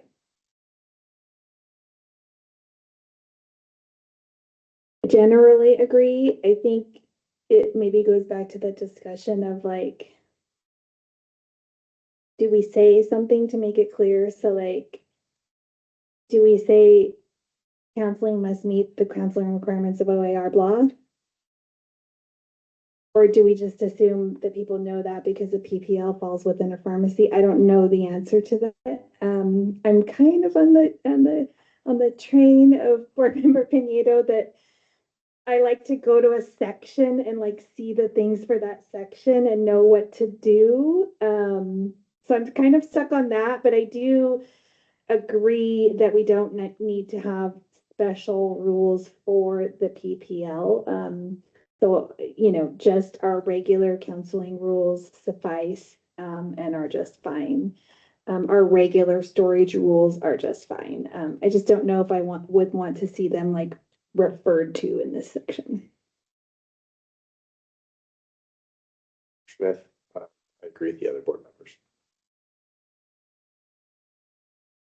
So I hear the takeaway of not required to have on-time, real-time counseling available. Pharmacist does not have to be available. And I also hear as we pull this into Division 41, making sure it is clear what the requirements are for counseling, and potentially as we look at this, maybe adding reference back to the other division for quick ability to look it up if that makes sense or not. Obviously, you can look at those structures when we start pulling that out, but the policy direction is good and clear. Thank you.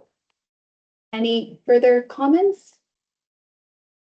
Okay, moving on to the next policy discussion for Paren 2. And I think we already touched upon this one too.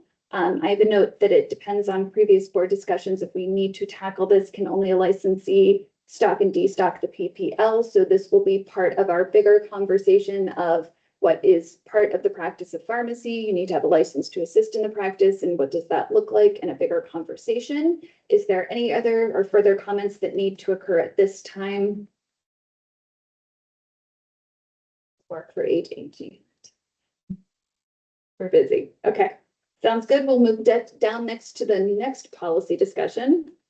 Proper storage and conditions for drug transfer. Is this needed? Again, we have the regulations for reference that are already in Division 41 related to drug storage. Does any additional clarification need to be had on these rules? I think some of you have already commented on that, but I'd like to go around one more time just to make sure everyone had an opportunity to speak on this. And I believe it is Board Member Kroger's turn to go first. Board Member Kroger, I'm fine with referencing the requirements that are used elsewhere, so. Member Benito, Board Member Pineda, I agree with that. Member Chin, Member Chin agrees. Board Member Hall. Member Hall, yeah, I would say just, what's already there is fine. Thank you. Board President Joyce. Principal Joyce, yeah, I'm in agreement with everyone else. Vice President Kirkbride. Agree. Member Smith agreed. Patel. Board Member Patel agree. Board Member Kroger. One more thing, since we go around and agreed. So if this is, Oregon licensed pharmacist verifies and documents that proper drug storage conditions were maintained during transfer. So yes, I agree with that. But what about the scenario when it's literally just going into my waiting room and the burden of, I have to fill out this document, like, yes, like the temperature was, 72 in my pharmacy at 3 p.m. when this was stocked. So that doesn't seem like really practical for when it is in essentially the same building as the, I don't know, we're calling it a parent pharmacy right now. So to like, how do we factor that in? It makes sense when these are being transferred via a vehicle or is leaving that, the building where it was processed. But I think we need to maybe account for that because I don't think we need to ask our pharmacists to document. I mean, if it's in a waiting room of a pharmacy or in the same building, it could be multiple times a day that the transfer of these products are put into the PPL. Versus that scenario where it's quote unquote off-site. So I think I would like to see something that is flexible for that type of situation and it's not creating an additional burden for when it's just, hey, it's in my lobby for when I'm closed on Saturday and Sunday kind of scenario.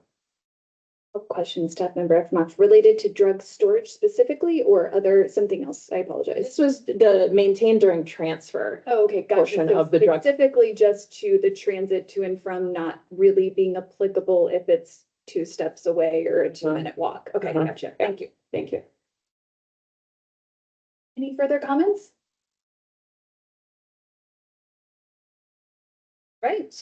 And I believe we also have already talked about the next one, but I do want to just give everyone an opportunity to speak. The last policy discussion for this section is, does the board want to continue to permit drugs from the PPL to be taken back and entered into pharmacy stock? My understanding is the board says yes, and that just maintaining the integrity or whatever the same kind of language of the conditions of the pharmacy, and that the other parts of that accountability will be whoever the person is that's allowed to do that transit will have that training and be deemed a qualified person, whoever that might be, related to all the tenants that would keep this safe and secure, and that we can revisit other potential considerations for delivery, looking at delivery as a new common part of the practice that maybe isn't actually accounted for in rules very clearly. I'll just make sure if there's any additional comments to that, or if I said something incorrectly, please correct me, and I'll hand it off to Board Member Pinedo.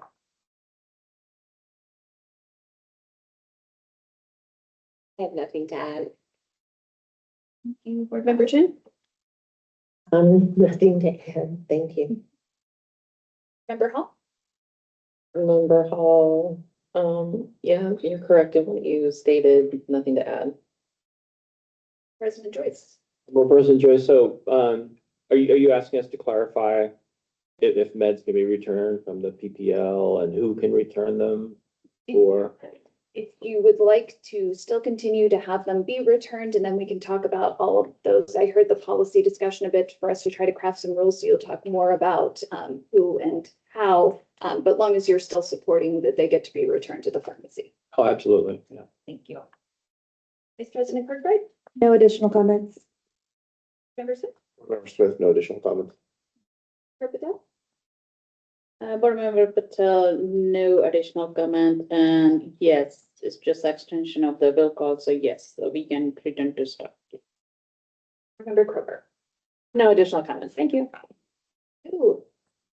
All right, we are moving down to the next section. We are here at 143-0215, pharmacist utilization. I'm going to be completely transparent. I'm a little confused by this title too. It's outlet pharmacist utilization, but it's outlet requirements.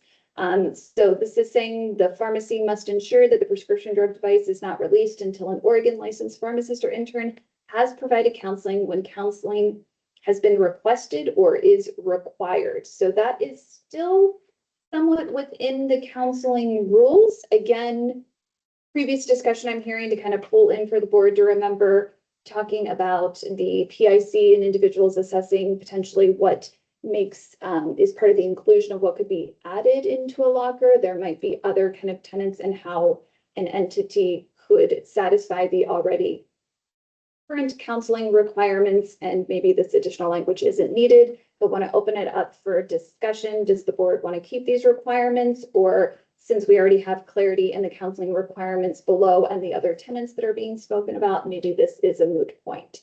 I'm going to start with board member Chin. Currently thinking it's a moot point. Member Hall, Member Hall agrees. Board President Joyce. Yeah, I'm in agreement. I mean, that's a moot point. Vice President Brett, excuse me. I think we're covered if we're referring back to just the regular OAR regarding counseling. Member Smith, I agree with the other board members. Patel. Member Patel agrees. Board member Kroger, I agree. I don't know if we want to entertain language that essentially says like prescriptions should not be released from the prescription locker until like the same requirements when we're selling it at the counter type of language. Cause I think that's what this is alluding to. Like, we're not gonna release to a patient till it's like actually ready to go. And that includes counseling as one of those, potential limiting barriers to handing that prescription to the patient. So I don't know if we need language or if it is somewhere else, but I don't think this specific language is needed. Member Benito. Member Pena, there's nothing to add. So to summarize, it sounds like we already have a good structure and foundation in the counseling rules. How do we make that clear and applicable and to hold the PPL to the same standards as the regular pharmacy? We will find a way to incorporate that, and depending on, again, it might kind of be a two-move structure. We can move it into 41 currently, and then when we do the whole division switch into that 143, it'll look a little bit differently, but I think we have a couple ideas on how we can incorporate that. Any further comments on that section? Right, we will move to 143-0220. This is the non-prescription drug and supply section. And the policy question is, do you want to delete this section? But I also wanted to piggyback on, just for clarity, since there's been a lot of maybe transition into a different mindset of these rules, that not only completed prescriptions, but potentially OTC products could be added in the locker, that the board still wants to permit potentially devices, supplies, syringes, and OTC products at the same time. So please let me know your thoughts on this section and the potential of adding non-prescription drugs and supplies into the locker. And we're starting with board member Hall. Board member Hall,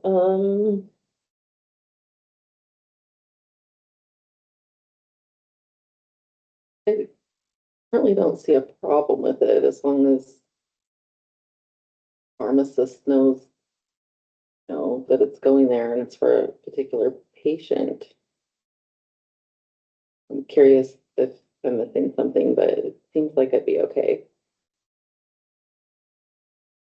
Board President Joyce.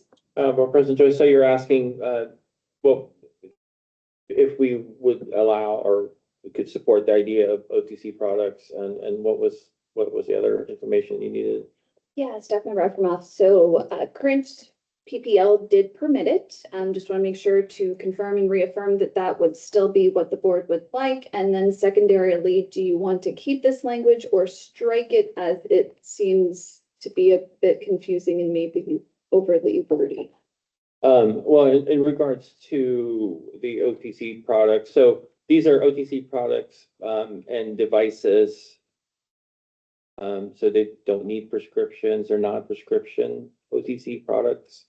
Or, Staff member Akmoff, this contemplation for this section is yes, non-prescription drugs and supplies. Mhm. Yeah, I mean, anything to expand healthcare access, I don't want to restrict it to just prescriptions. If someone needs devices, you know, testing devices, well, I guess does that need a prescription? No. Yeah, I could definitely support that. I don't have any other thoughts on this. Vice President Kirkbride? It is a little confusing. So when you say verify, I was wondering, are you talking about OTC things that are sold OTC, or are you talking about OTC things that are dispensed as if they were a prescription? Because when you say verifies, it kind of sounds like that, but then how you answered the question, I'm thinking, you're just thinking, hey, can you throw a bottle of Tylenol in there? Exactly. Staff member Akmoff, it is the throw the bottle of Okay. Tylenol scenario, and Okay. yes, this language is very I think we confusing. can say it agree. better. Yes, I support that. I do worry. I hope it doesn't become a shopping trip. I'm wondering how it's being used now. And I know some of our drive-through friends in pharmacy experience this, and I would hope the locker is not used this way, but yes, I support, obviously there is a need for ancillary OTC products, certainly. And so I do support it being used for that, but we can say it better. Smith, yeah, I think this is fine. I think the pharmacies are gonna, they will probably have policies and procedures, I imagine, that prevent someone from being like, hey, can I have a Diet Pepsi with my insulin in the container? So I think we'll be okay there. I mean, this will be important space. I don't think pharmacies are just gonna be doing shopping for people. Well, and I expect they'll do this in their policies and procedures, and they don't really need us to spell that out here. Thank you. Patel? Member Patel, yeah, I can see it. It can be a shopping trip. And sometimes, hey, you need that Dubai chocolate to get through the day. That medication is not cutting it, you know? You never know. Expensive taste. Yeah. Sometimes you just need that. I can see that, but my question, like, do we need this in the rule? Or can we keep it silent? That's what I'm debating it. And I can see, like, you know, I don't want to restrict that, hey, you get a prescription and then, like, you know, that is a liquid and then you need a dropper, then, you know, it's a supply, right? To measure the drop. So, I don't know how I feel about this one. I had to, little bit need some time. Thank you. Member Croker? Board Member Kroger, I have some thoughts. Surprise. So I'm getting a prescription for Zofran. Hey, I need some ginger ale and I need some crackers. I am not feeling well. So to me, the policy discussion is, are we okay with them cohabitating in one locker? Or are we saying these lockers can be used for whatever items the outlet wants to use it for, but if there is a dispensed prescription, it cannot, you know, share a locker with non-dispensed. Now, is that getting too restrictive, right? Like I'm starting to go, and you know, both of my shoulders are talking to me right now. Like, so that's kind of what I'm thinking is like, if it becomes a shopping trip, that's the outlet's choice if they want to allow that to happen. But I'm thinking of scenarios where like, these are not even OTC items. These are just ancillary items for, like, to me, like the ginger ale and saltine crackers is I'm not feeling well. I'm getting an antibiotic. I'm getting Zofran. I don't want to drive 50 miles to my pharmacy. Can you guys bring it to the locker and I'm going to pick it up later today, right? So that's the scenario I'm contemplating, which I think it would be really great for a patient to be able to self-treat, and especially if they're in a remote area, or the pharmacy's closed at night, and, you know, I'm at work till 7, my kid is super sick, pharmacy's closed, you know, like, those are the scenarios I'm imagining. So I think it's, what is our comfort level, and do we want to put into rule that it doesn't really matter what's in the lockers, so long as that if it's a prescription, I think that maybe that's the boundary I'm considering, and I don't know if that's contemplated in other states' rules. But yeah, it can be used for my shampoo, my Pepsi, my what have you, but it's not going to share with a prescription. You know, and the patient would just have to open up 2 separate lockers. And then it also goes back to our comfort level about the inspection. Okay, well, there was a Pepsi in there, it exploded. Now you've got sticky, right? So there's this train of thought continues, but I think that's kind of where this language can be updated to potentially allow for that, but also make it clear that the safe storage of drugs is maintained, but yet this is still utilized in ways that will be helpful for people.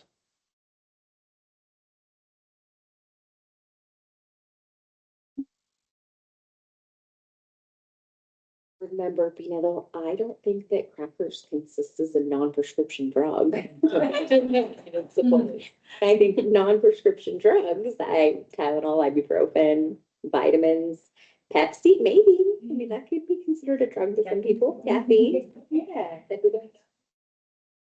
I do agree with keeping the things separately. Yes, your chocolate would be a separate. They are temperature controlled, most of them. So I don't foresee this being used outside of medications, but I could be wrong. So that's where everything gets confusing again. What do you allow? What do you don't allow? I think that falls back to the pharmacy. Obviously, there are a lot of pharmacists who are not going to utilize their hours and their staffing time to go shopping for a patient. There are some pharmacists that do have a little bit softer spot and may do those things for somebody in a smaller area. But I think we should allow that to be the decision of the pharmacist, as long as they are following our other ORSs that pertain to the safety and storage of medications. Anyone else have anything for, oh, sorry, Board Member Chin did not get to go. I apologize. Board Member Chin.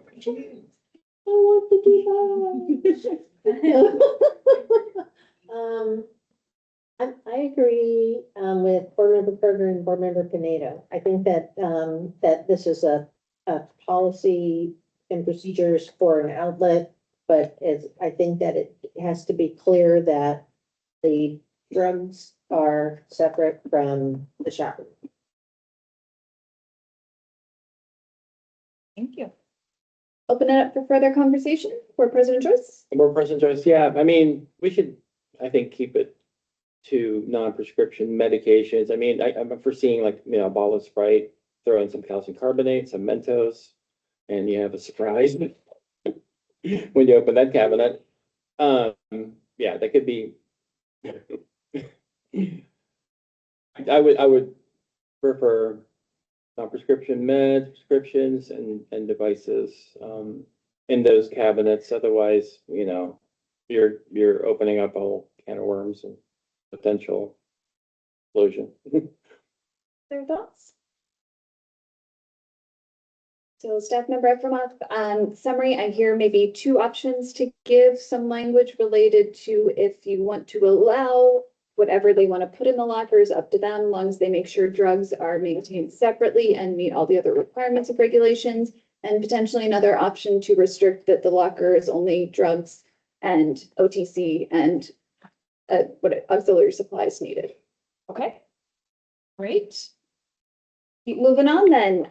Division 143-0225. We actually already had this discussion for controlled substances, so I think we can move forward on this one. And then we move to Division 143-0345. Staff proposes to strike this. It's duplicative. So we'll hop on down to 855-143-0500, policy and procedures.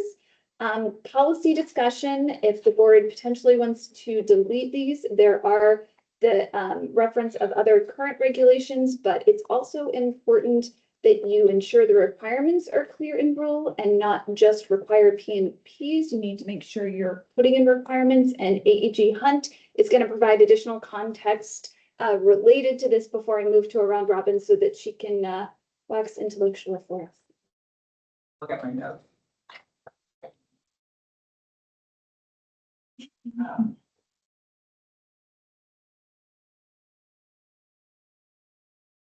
This is on the.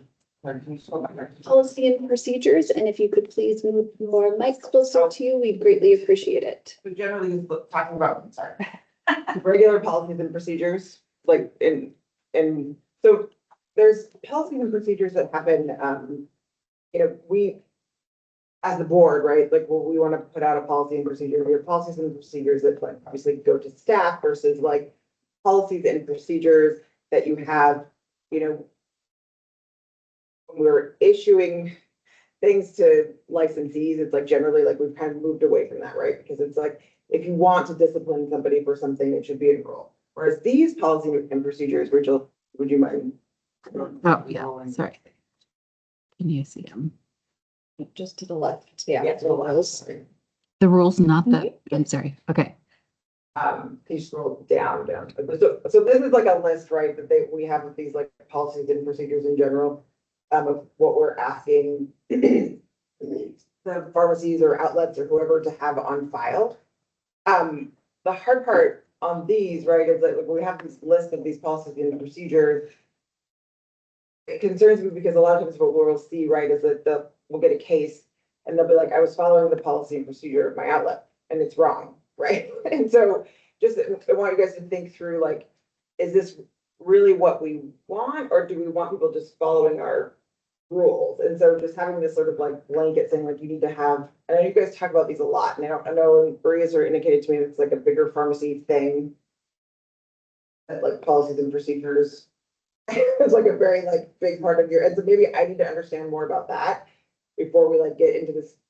But it just concerns me because I feel like we're seeing this a lot when we're in cases that they're like, well, I was following the policy and procedure. So, and then, right, then they are, right? And then it makes us hard to discipline because you're like, well, they were told to do this, even though we still can discipline for it. So I just want you guys to think through, like, does it make sense to have these lists of these policies and procedures like this? And what's the goal? And then also thinking about if it's wrong, who's called, right? And step out of, I think one other kind of relatable example is that I think we've learned over time when it's really easy to put requirements and definitions, but really requirements shouldn't be in what you're defining something, right? You define it and then you put the parameters and requirements in a different section so it's clear. So I think this is maybe just a mental exercise, not saying that policies and procedures aren't needed and that you're not going to require them, but the mental exercise of, if it's a requirement, it shouldn't only be in the PNPs, right? There should be a location that says this is required. And if you want to also require the outlet to have a PNP on that, so unauthorized access, you can't have someone who shouldn't access the PPL have access to it, and you could require the outlet to have internal policy and procedures on how they meet that requirement, but that requirement of what they must do needs to be in rule too. So I think we kind of sometimes forget and end up having requirements and policies that aren't in rule and requirements and definitions that aren't in rule. And that can be just structurally, as I think we're talking bigger picture here too, on rule writing methodology and how to make it clear for individuals and how to help them succeed. I think also too, might just be something for consideration. And I know that's a lot to take in and a lot to process. And I don't expect, obviously we'll talk more and more about this. And if the board feels strongly that this section needs to be kept, and again, it's already in division 41-2 for several other ones. And it does seem like something we've done for a very long time. That again, it's not a bad thing. I think it's just how we utilize this and what is the what is the board trying to do to communicate to the public and to licensees to help them be compliant? So just have this exercise if you don't mind, and a lot of what is here on the left, I think you're probably gonna find are already in the rules too. So this might not really be a sensational concept anyway. We're wondering if, again, it makes it more duplicative, like could we shorten our rules and not need sections like this if the requirements are already somewhere else? So with all of those thoughts, I apologize. I think we started with Chin last time. No, we ended with Chin, right? So Board Member Hall. Member Hall, I'm trying to wrap my head around what you're saying. Sorry. I was just trying to, like, I think that we talk about these, like, there's all sorts of different policies. I just wanted to make clear that there's different types of policies that we end up talking about, right? Like we talked about these things, but when we're looking at this rule specifically, just of what we're looking at right now, is like, generally, do you want this for the PPLs, the number one, right? Number two is just thinking about it in a bigger picture thing of like, we have this listed in 41, it's listed in outlets too, like, I'm sure it's in multiple places, right, where we have lists of policies that people, that they need to have in place. And just thinking about that, is that something you guys want to continue to do? And then in application of that, of like, what does that do when you have cases that are coming before you? Does that like, well, I followed their record keeping requirement policy. And the record keeping requirement policy is in opposition to what the board's rules say on record keeping, right? So like thinking about that, just sort of like as a bigger picture item as well. Member Hall, thank you. I don't think we should have to keep repeating this in multiple places. It would be nice if it was just in one place. A bit less confusing. I mean, we could reference it if needed, but I don't think it needs to be everywhere. I hear what you're saying about, you know, if policies and procedures are written incorrectly. To me, that's on the outlet, but that's a whole nother conversation. So that's all I have for that right now.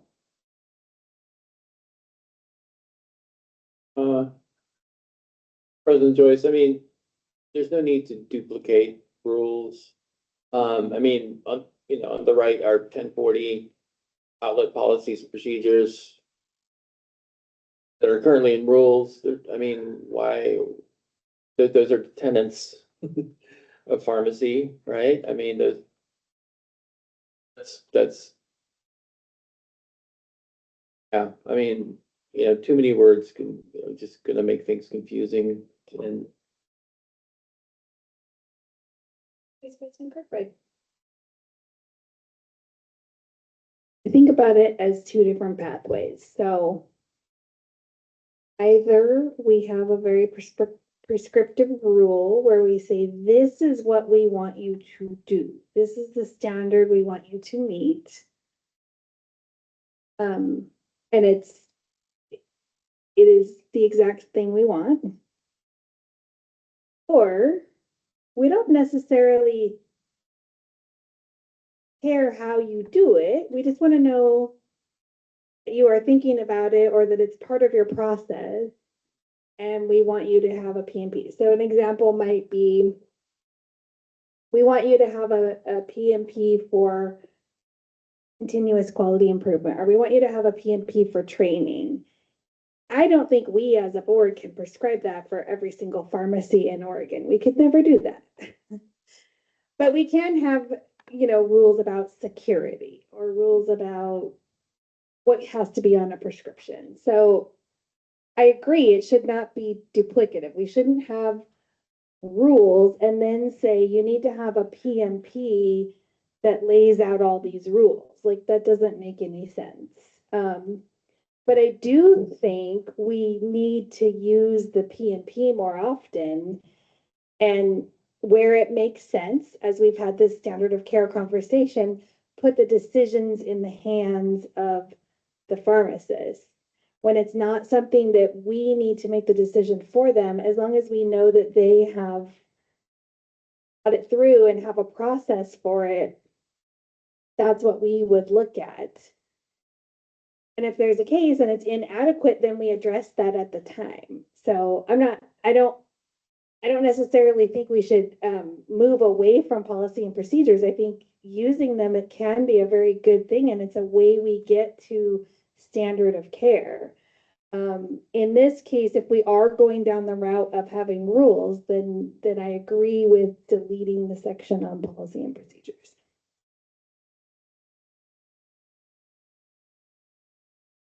Member Smith, I think considering that the PPLs are an extension of the pharmacy, I really do think that, I think it's best for pharmacies to have that flexibility to make sure that they are meeting the requirements of what they need to without us giving specific exact instructions on things. And so based on that, I agree with, I think what, Board Member Kirkbride said. Thank you. Patel, I agree to you. Like, there is a statute. Based on the statute, write down rules. Based on the rules, outlet, they write down their own policy and procedure. Now, we should write a rule. That does not make sense that we write policy and procedure in the rule. We should write down in the rule, outlet must have policy and procedure. Now, how they do it, what needs to be done, it's up to outlet. Our goal is simple, and I don't think so we should have the duplicative of policy procedure. So I would say it's not necessary here. Thank you. Board Member Kroger. This conversation is exactly why I love doing what I do here at the board and elsewhere. Because it's really big picture when you think about like how we approach our mission ultimately. So this is great conversation, great questions. So policies and procedures, I think going to Angie's questions around if the outlet has a policy and procedure that is not sufficient or is incorrect, and there's a case, and the pharmacist said, well, I followed my company's policy and procedure. There's two things. One, we can discipline the outlet. But we also, I think, should expect of our pharmacists and empower them, which I feel like we have as a board, to speak up and say, hey, I looked at this procedure, I looked at this policy, I don't think it matches my understanding of the rule. And I think we need to continue to hold our pharmacists accountable and encourage them and support them and give them, which I feel like we already have in rule, the ability to speak up and say, hey, this is not right, and we also can enforce the failure to follow outlets' policies and procedures, and can discipline the outlet for failure to enforce their own policy and procedure. I'm so old that I remember when I was a bench pharmacist, as standard operating procedures were created and enforced at where I was working. And I, like, why do I have to do this? But the intent is so that everyone is operating in the same and what is believed to be the safest way within the system that you have, right? Because workflows, technology, computer systems are all so varied that those SOPs, the standard operating procedures and the policies associated with that there needs to be uniformity in order to have like the safest operating pharmacy possible. And when it comes to my thoughts on policies and procedures in rules or the requirements to have policy and procedures, I think this is one of the best ways for us as a board to say, hey, we expect that you as an outlet and all the variety between the outlets have a way to ensure that you're meeting the temperature storage requirements. How you go about doing that, we're not going to dictate that because each system is so different, right? But here's the parameters. Here are the guardrails to ensuring that, and within that, you can create your own policy and procedure around that. So, the duplication, I think this is I love, like I said, I love your comments, your blue boxes on the side, Bree, because I don't think we need to have two places in rule that say this is what we expect of policies and procedures. I think it could very be,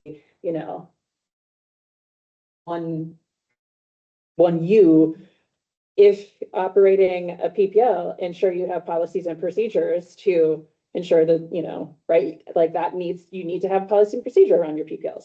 What exactly is in there? Like we said, are you gonna dispense the Sprite? Yes or no, that's your choice. But if you are, you better lay it out so that each one of those pharmacists, technicians, non-licensees are all operating in the same way under what you have decided to be the safest way and within compliance of the rules that have, you know, and that can be for a small pharmacy and it can be for a large chain pharmacy.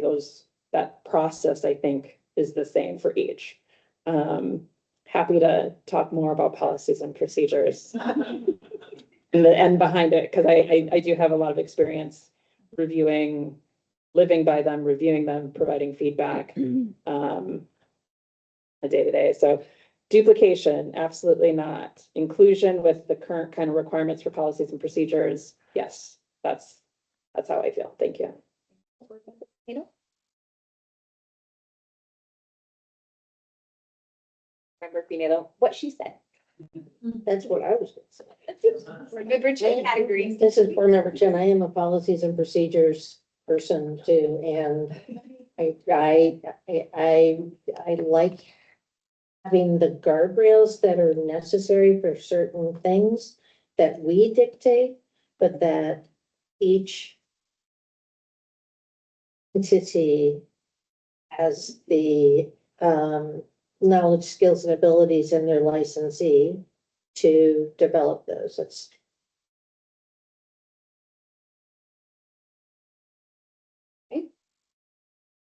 So I will open it back up if there's any further comments. Hearing none, I think my summary takeaway is there is a place for P&Ps, not in making sure they're not duplicative in rules if we can, and that they're really more of a support structure to meet the regulations. So the board's kind of trending towards this more general, we expect you, or it's not even general, you have very clear expectations of what must be met and how you get there is your P&Ps. And we can try to keep that throughout and reassess what's currently in Division 41 and see how we can merge these together. Okay, thank you. We'll move to the next section. Doing a time check here. It is 11:53. Did you want to try to do general requirements for record keeping, or do you just want to call it right now and take a lunch break or fill into a different other things that might be on the agenda? Board President Joyce, let me get a consensus. Do you guys want to continue on the next topic, or do you want, are you running on fumes, or no preference if we continue on? Okay, all right, let's trudge on. Staff member Efroff, so we're moving to record keeping, and I do think as we go through this, so much of this has already been talked about that it probably can go fairly quickly, and we don't necessarily need to do a round robin for everything or pause for everything. I do think for record keeping, though, it would be good to have each person have a comment or ability to go round robin. So what we're asking for here is really what are the parameters of what needs to be maintained for this.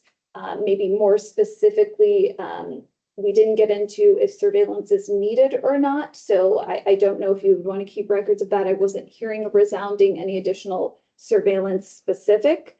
So maybe if you could touch upon that, that would be great. And staff member Melvin, do you mind scrolling down a little bit too, just to see what is already in Division 41 2. Oh, sorry, it's you were there. Right there in 41, 1040, you can see what is already very broad, but specific in all of the things that are already required for dispensing a prescription. So if we're looking at this as an extension of the pharmacy, this is still part of the dispensing. So just keeping that in the frame of reference. I apologize, I should know who goes next, but I already forgot. So I believe it's me. Thank you, board member Jordan.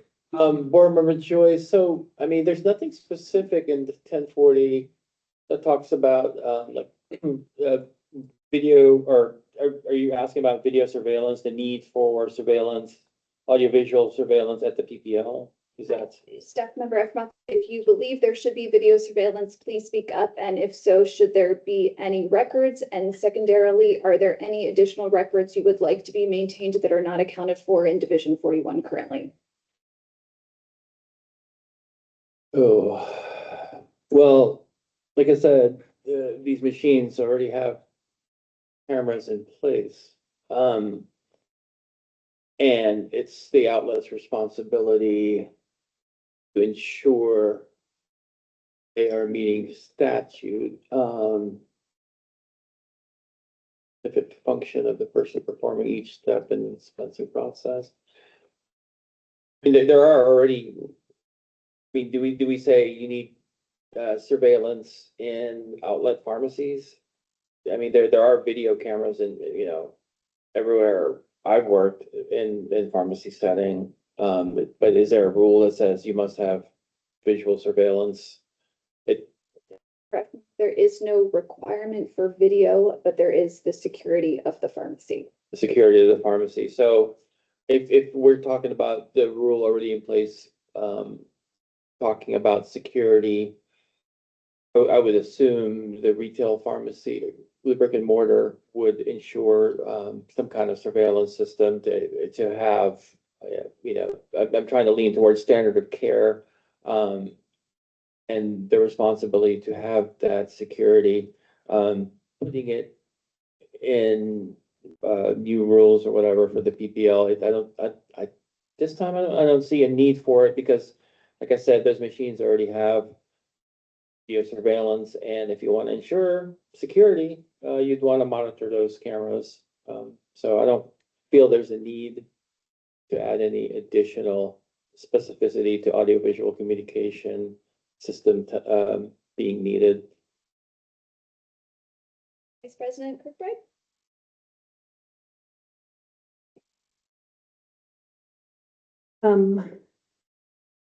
Definitely from a record perspective, I don't think there's anything additional around prescriptions. We already have that covered. We definitely want to cover PPL access. I know we've talked about that a little bit in security. But definitely want to call that out. Including staff who are stocking it and patients who are accessing it, obviously. I think we've circled this a lot, but my recollection is, this was very early yesterday, but I feel like we removed a lot of the language around what we're going to require around technology. So I don't think we should assume that there's technology. I'm not sure we've gotten there yet. But I will say that if we land there, that records around surveillance should be kept. That's my general thought on that. That if we require surveillance, that the records of that should be kept. That would make sense. Why would you surveil and not keep the records? I think the physical inspections is covered elsewhere. I don't think we necessarily need to call that out here. I would prefer that's just covered under the PIC rules elsewhere, as part of the PIC responsibilities. I also think we talked about, and I guess this is specific to records. It feels very duplicative, and I guess I see this in a lot of our rules, that you cover testing and training, and then you have this records section that, oh, by the way, you need to keep the records of that. So I guess that's kind of how we approach all of our rules. It feels very duplicative to me. I think that's everything in here. It's basically a repeat list of all the things we're asking them to do. My preference would be to say in the section, do it and keep a record of it, but I know our rules always call out a separate record section, so without revamping our entire rule set, it would be better to match it up with what we typically see and have a record section. So I'm fine with the things that are listed in here, with the caveat that if it's covered elsewhere, to please cover it there. Board Member Smith, I think that is something that is important to keep in mind, is that we do not know. We're still trying to, I don't know if we've like set the technology standard for these lockers yet. And so that does kind of open it up a little bit, but I do also feel like this is, I mean, you'd secure your pharmacy, you'd use surveillance, you'd have an alarm system, to make sure that the drugs in this lockbox, or sorry, not the lockbox, but the PPL or your pharmacy is the same. So yeah, I don't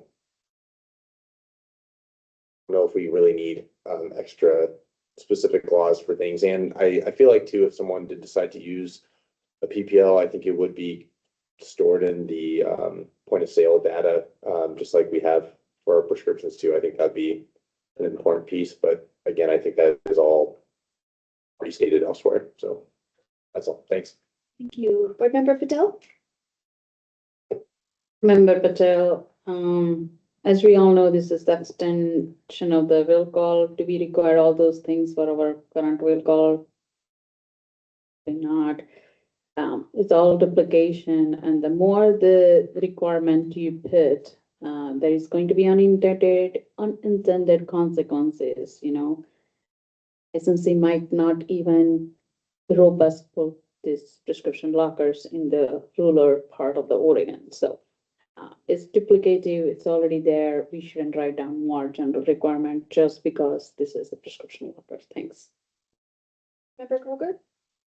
Board Member Kroger, I feel the same way. I think this, you know, what President Joyce brought up, kind of like this, I don't know if it's standard of care, but it's just industry standards of what makes a secure pharmacy, what makes a secure way to store drugs. And there is more or less standards out there. And if you're going below that standard and running into issues, then that can be brought into question. The records, storage, all of that, you know, 3 years, that's typical, that's right. I don't know if it needs to be repeated. It should just be stored per our record retention policy. The retrievable within 3 business days, I don't know if that's required elsewhere. It should be readily retrievable, but sometimes if this is some IT stuff and video surveillance, sometimes it isn't. It takes time, but if that's a common theme within our rules, that's fine. That's all I have. Thank you. Member Bonino? Member Vinay, nothing to add. Board Member Chin? Board Member Chin has nothing to add. Member Hall? Board Member Hall, I don't have anything else to add. I feel like I got good, clear direction of that we aren't sure where you're landing at, so we can't really make record requirements, which I totally understand. So I think what we can do is, it feels like there's a lot of clarity related to the dispensing part. I really appreciate, thank you, Board Member Kirkbride, kind of highlighting the other components though that are not necessarily in that we can take account for with the machine, and try to figure out a way to not be duplicative, to not cause additional burdens in the administrative process, and to make sure that the records are there as needed for the board if you know, needed for follow-up.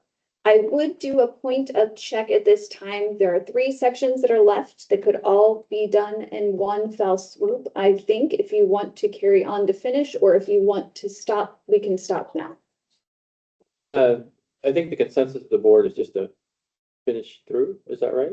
Finish through, but I just finished through without me for 2 minutes. 2 minutes, okay. Yeah, because we're starting. Run through to the other side. Yeah. I think we're starting. Okay, so the next sections are. Let me get my scrolling down. So we have prohibited practices general. Is that right, Rach? Yes. Okay, prohibited practices in general. So I'll ask the board just, is there anything you think that needs to be added specifically for PPLs? And I think we've heard a few comments already about if you are storing food and drugs, only drugs can be alone. Maybe that's a prohibitive, but that's incorporated in a different section. You wouldn't necessarily need it to be in this section. So just trying to think from that, is there anything that makes sense, or we could just strike this completely? Next section, we propose to strike 143-0602, prohibited practices, disclosure of patient information. This is clearly articulated in 104, which is universal rules and easily encompasses already.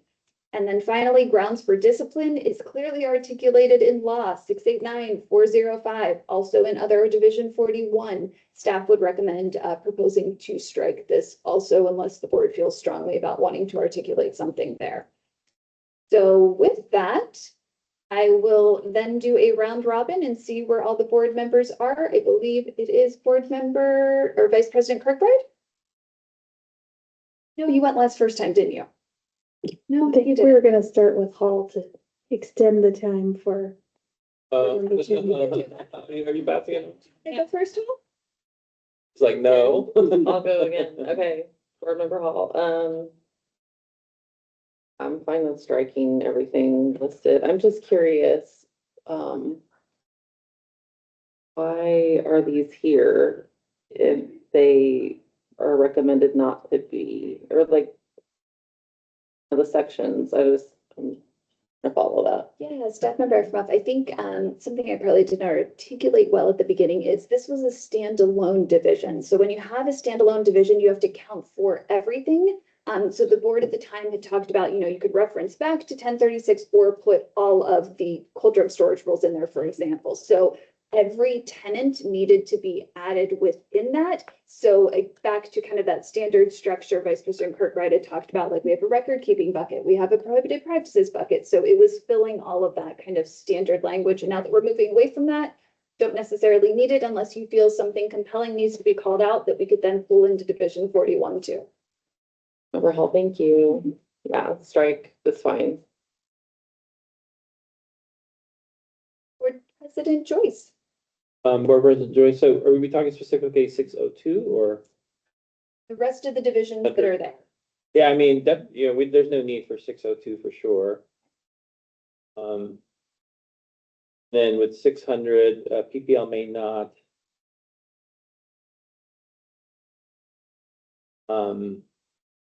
These are all already, well, I mean, the store dispense controlled substances, I mean, can't do anything about that. Yeah, so it strike all of 602, 600 prohibited practices.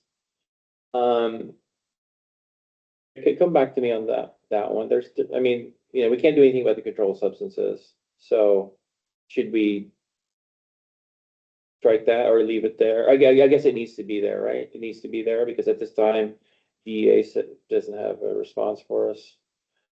Member F. It's completely up to you. I mean, I'd like to store, well, do I like to store controlled substances in the It's up to you PPL? whether the language, if you want to put something clearly. Or as DEA allows, or as allowed by federal law, something to that effect, I don't know. Go ahead. Yeah.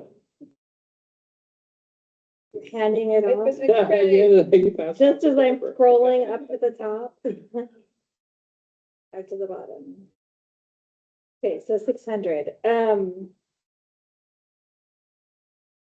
ask questions that limit interaction,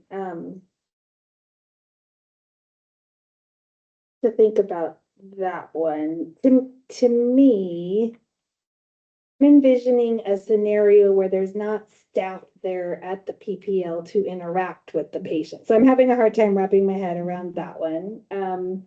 But in general, I don't want anyone violating their scope of practice. I don't know what number 2 means. Utilize a person to dispense or deliver a prescription. Like PPL may not utilize a person. So like a human cannot be involved. What that means. Staff member F. I was really hoping you wouldn't highlight this one. I'm not sure what this means either, other than it breaks and then the person goes to the machine and hands it to Right. people. It has to be accessed by the patient interacting with the machine, not a person intervening between the patient and the machine. That's exactly. Okay, we might need to call that out. Not sure how I feel about that one either. So we may need something like that.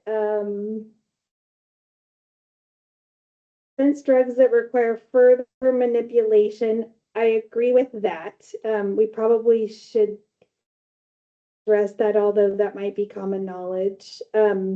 controlled substances, that's what I really wanted to touch on. We did talk about that in an earlier section. I don't want to say that more than once. And I know there was a conversation about whether that's implied or whether we need to say that.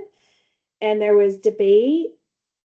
Wherever we land, I don't think we need to repeat it in multiple sections. So if it belongs here, great. If it belongs in, and I was scrolling to find wherever that section was, great, but I don't think it needs to be said in multiple sections. And then I'm fine with striking 602. And then in 650 for discipline, I mean, I don't think any of that needs to be said. Like, I don't think we talk about discipline in each section of our rules, do we? Staff member from, staff would propose to strike this. It's an Okay. extension of the pharmacy, it's in Division 41. Yeah, perfect.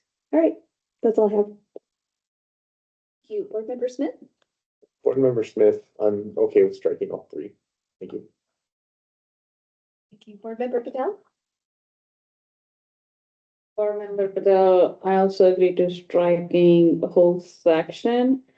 Number 4, you just says store or dispense controlled substance, but don't know what we landed. And again, we are not storing the controlled substance. You have to be very careful with the words. It's not storing, it's ready to dispense controlled substance. So I don't think so. We need all the 4, strike all the 4.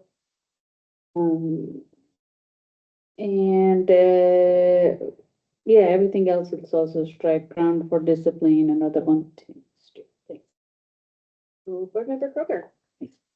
Board Member Kroger, I agree with the staff's recommendation to strike those sections. My only comment would be for this in 600. I want to be careful around 0.3, dispense drugs that require further manipulation prior to administration or dispensing. I don't want to limit, what would maybe be considered like brown bagging, where the patient's going to take this product to a provider for administration or some sort of manipulation. Obviously, that's probably a fringe case, right? You're not going to see this a ton, but I would hate for, somebody who, there's a number of examples of, products that, would be administered in a doctor's office, but it's sent straight to the patient first. And I would hate to limit somebody, even one patient, from being able to do that. So I don't know how we clarify that in rule, but I just would want to be careful that we aren't unintentionally limiting that in situations where it would be appropriate to dispense it from in that situation.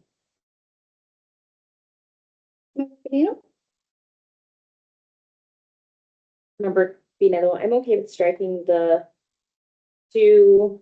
I do agree with the other manipulation. And controlled substance, if it doesn't have to be in there, then it doesn't need to. That's all I. Okay, Board Member Chin. Remember, Chin, just to piggyback on the dispense drugs that require. I would really hope that licensed pharmacist knows that if they're going to put something in the PPL, that it needs to be something that is either going to be usable by the patient at the time, or it's going to be used appropriately at the doctor's office or whatever. But what comes to mind is like magic mouthwash, where you get 3 things and you tell that patient how to make those 3 things together to have that. And that's not a completed prescription either. But there is a prescription element in that with the lidocaine. So I almost think that that's a little bit overly prescriptive with your knowledge, skills, and abilities of your profession. Otherwise, strike it off. Thank you. And opening it back up for any further comments. So Board President Joyce, yeah, with the reconstitution thing, I don't think that is restrictive and prescriptive. I think it is overly, it's too restrictive. I think, we should broaden that to, or exclude that. I mean, are there powdered that where you have to add water like Amox or Augmentin, for peds? Okay, it doesn't leave. So just the magic mouthwash is a scenario you're thinking about. What, are there some other scenarios? This is board member Chen, I'm sure there are many others, but So- that's the one that is. Okay. Yeah, so I don't want to restrict, I don't want, that restriction to be there. The controlled substances, of course, we have to wait for DEA, so I don't know, I mean, we could probably strike that here as well. And then utilizing a person, I think that they're talking about, like if there's, the patient is present there at the machine and technician is loading it and they want to be handed the prescription, I think maybe that's there because they want to make sure it's processed through the PPL and not, like, if you're at the Amazon locker and you're trying to get the package before the Amazon delivery person puts it in the machine, that's not allowed by Amazon. And I think that was the thinking here, that you don't want the person to pass on the medication, right? I think that was the thinking here. We could strike, okay, with striking everything on here. So I think I saw board member Kroger first and board member Patel.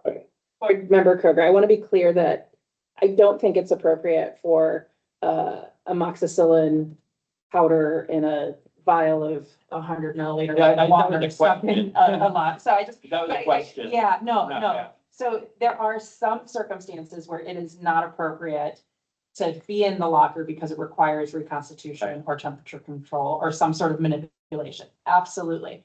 But I want to be careful because typically these are specialty medications or used in very limited circumstances where it would be manipulated at the doctor's office. And I don't want to prohibit that, but I also don't want to open up the door for some wild scenarios where, somebody's getting real clever with, like I said, put up 400 milliliters and like, that would not be okay by me. Maybe even the magic mouthwash might be questionable to me, but I want to make sure that and that's why I say I'm like, the wording on how we go forward with this has to be cleverly written to make sure that it is allowed for those situations where it is appropriate. But that we're not opening the door so wide that, and that's kind of where I was going with that. So I just want to make sure it's clear. I'm not saying like the usual reconstituted compounded medications, we should, expect a patient to go home and, mix the creams together. Reconstitute. This is more limited situations. Could even be, like vitamin B injections where they're given a syringe, but the patient has a fear of needles or something and they want to take that to the doctor's office. That would be considered maybe requiring manipulation. But that would be an appropriate situation by me. That's kind of the example I'm thinking of. So sorry, Bree, for making. Yep, no, just, can I pause 1 second, let, board member Patel go next, and then we'll do board member Joyce, just so we can keep order. Thank you. Member Patel, yeah, the perfect example is all we use for the colonoscopy, those go lightlies and Miralax. Only do the day before the procedure, but that one is also like for manufacturer instruction, so you can do that. So if we do this one prohibited practice, then everyone has to get the go lightly. So yeah, we have to be very, very careful what we write down in the prohibited practice. Thanks. Thank you. President Joyce. No, that's kind of what I was gonna allude to. I mean, there's just some products you don't want to restrict. But I mean, would you restrict it to products that are in the retail will call? I mean, is that something we could put in language or I don't know? I just don't want to be too restrictive. I mean, the examples of the magic mouthwash. I mean, when somebody's throat and mouth or suffering from thrush or whatnot, and or whatever you need magic mouthwash for, and they want that relief. I mean, are we going to restrict them because we don't want to send meds that need to be manipulated? Any further discussion? Okay, hearing that summary for this, I hear we'll strike all the duplicative unnecessaries, and it sounds like there needs to be more robust discussions on situations of what can be put in the machine.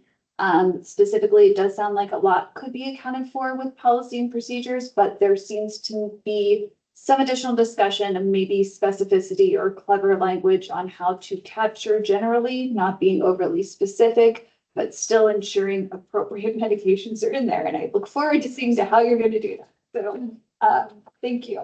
So with that, we are done with all of this. Thank you so much. This was a huge lift. Great feedback. I think we have a lot that we could work with. So what staff's going to do is we're going to take this feedback. We're going to try to incorporate it into some updated rules to merge into 41. And then we're going to cross-check statute. We're going to look into all of those other rules that are already in place and cross-check those. And then we'll bring back any kind of discrepancies identified and further try to have some general language if I can bring to you. I'm not quite sure of an exact date. I don't want to necessarily commit to December because we have a lot of things going on, but in a future board meeting coming soon, we will have those phase 1 rule discussion happen so that we could then start the rulemaking process. So again, thank you for your open feedback, candid discussions, and really thinking big picture. I thought this was a really awesome forum to do this in, and I appreciate your kindness with me and being patient. This is a lot. Thank you. Thank you. Let's break for lunch. It's 12:21. So we're required to have a 1 hour lunch, is that right? Or can we? We're okay. No requirement. Okay, 1 o'clock.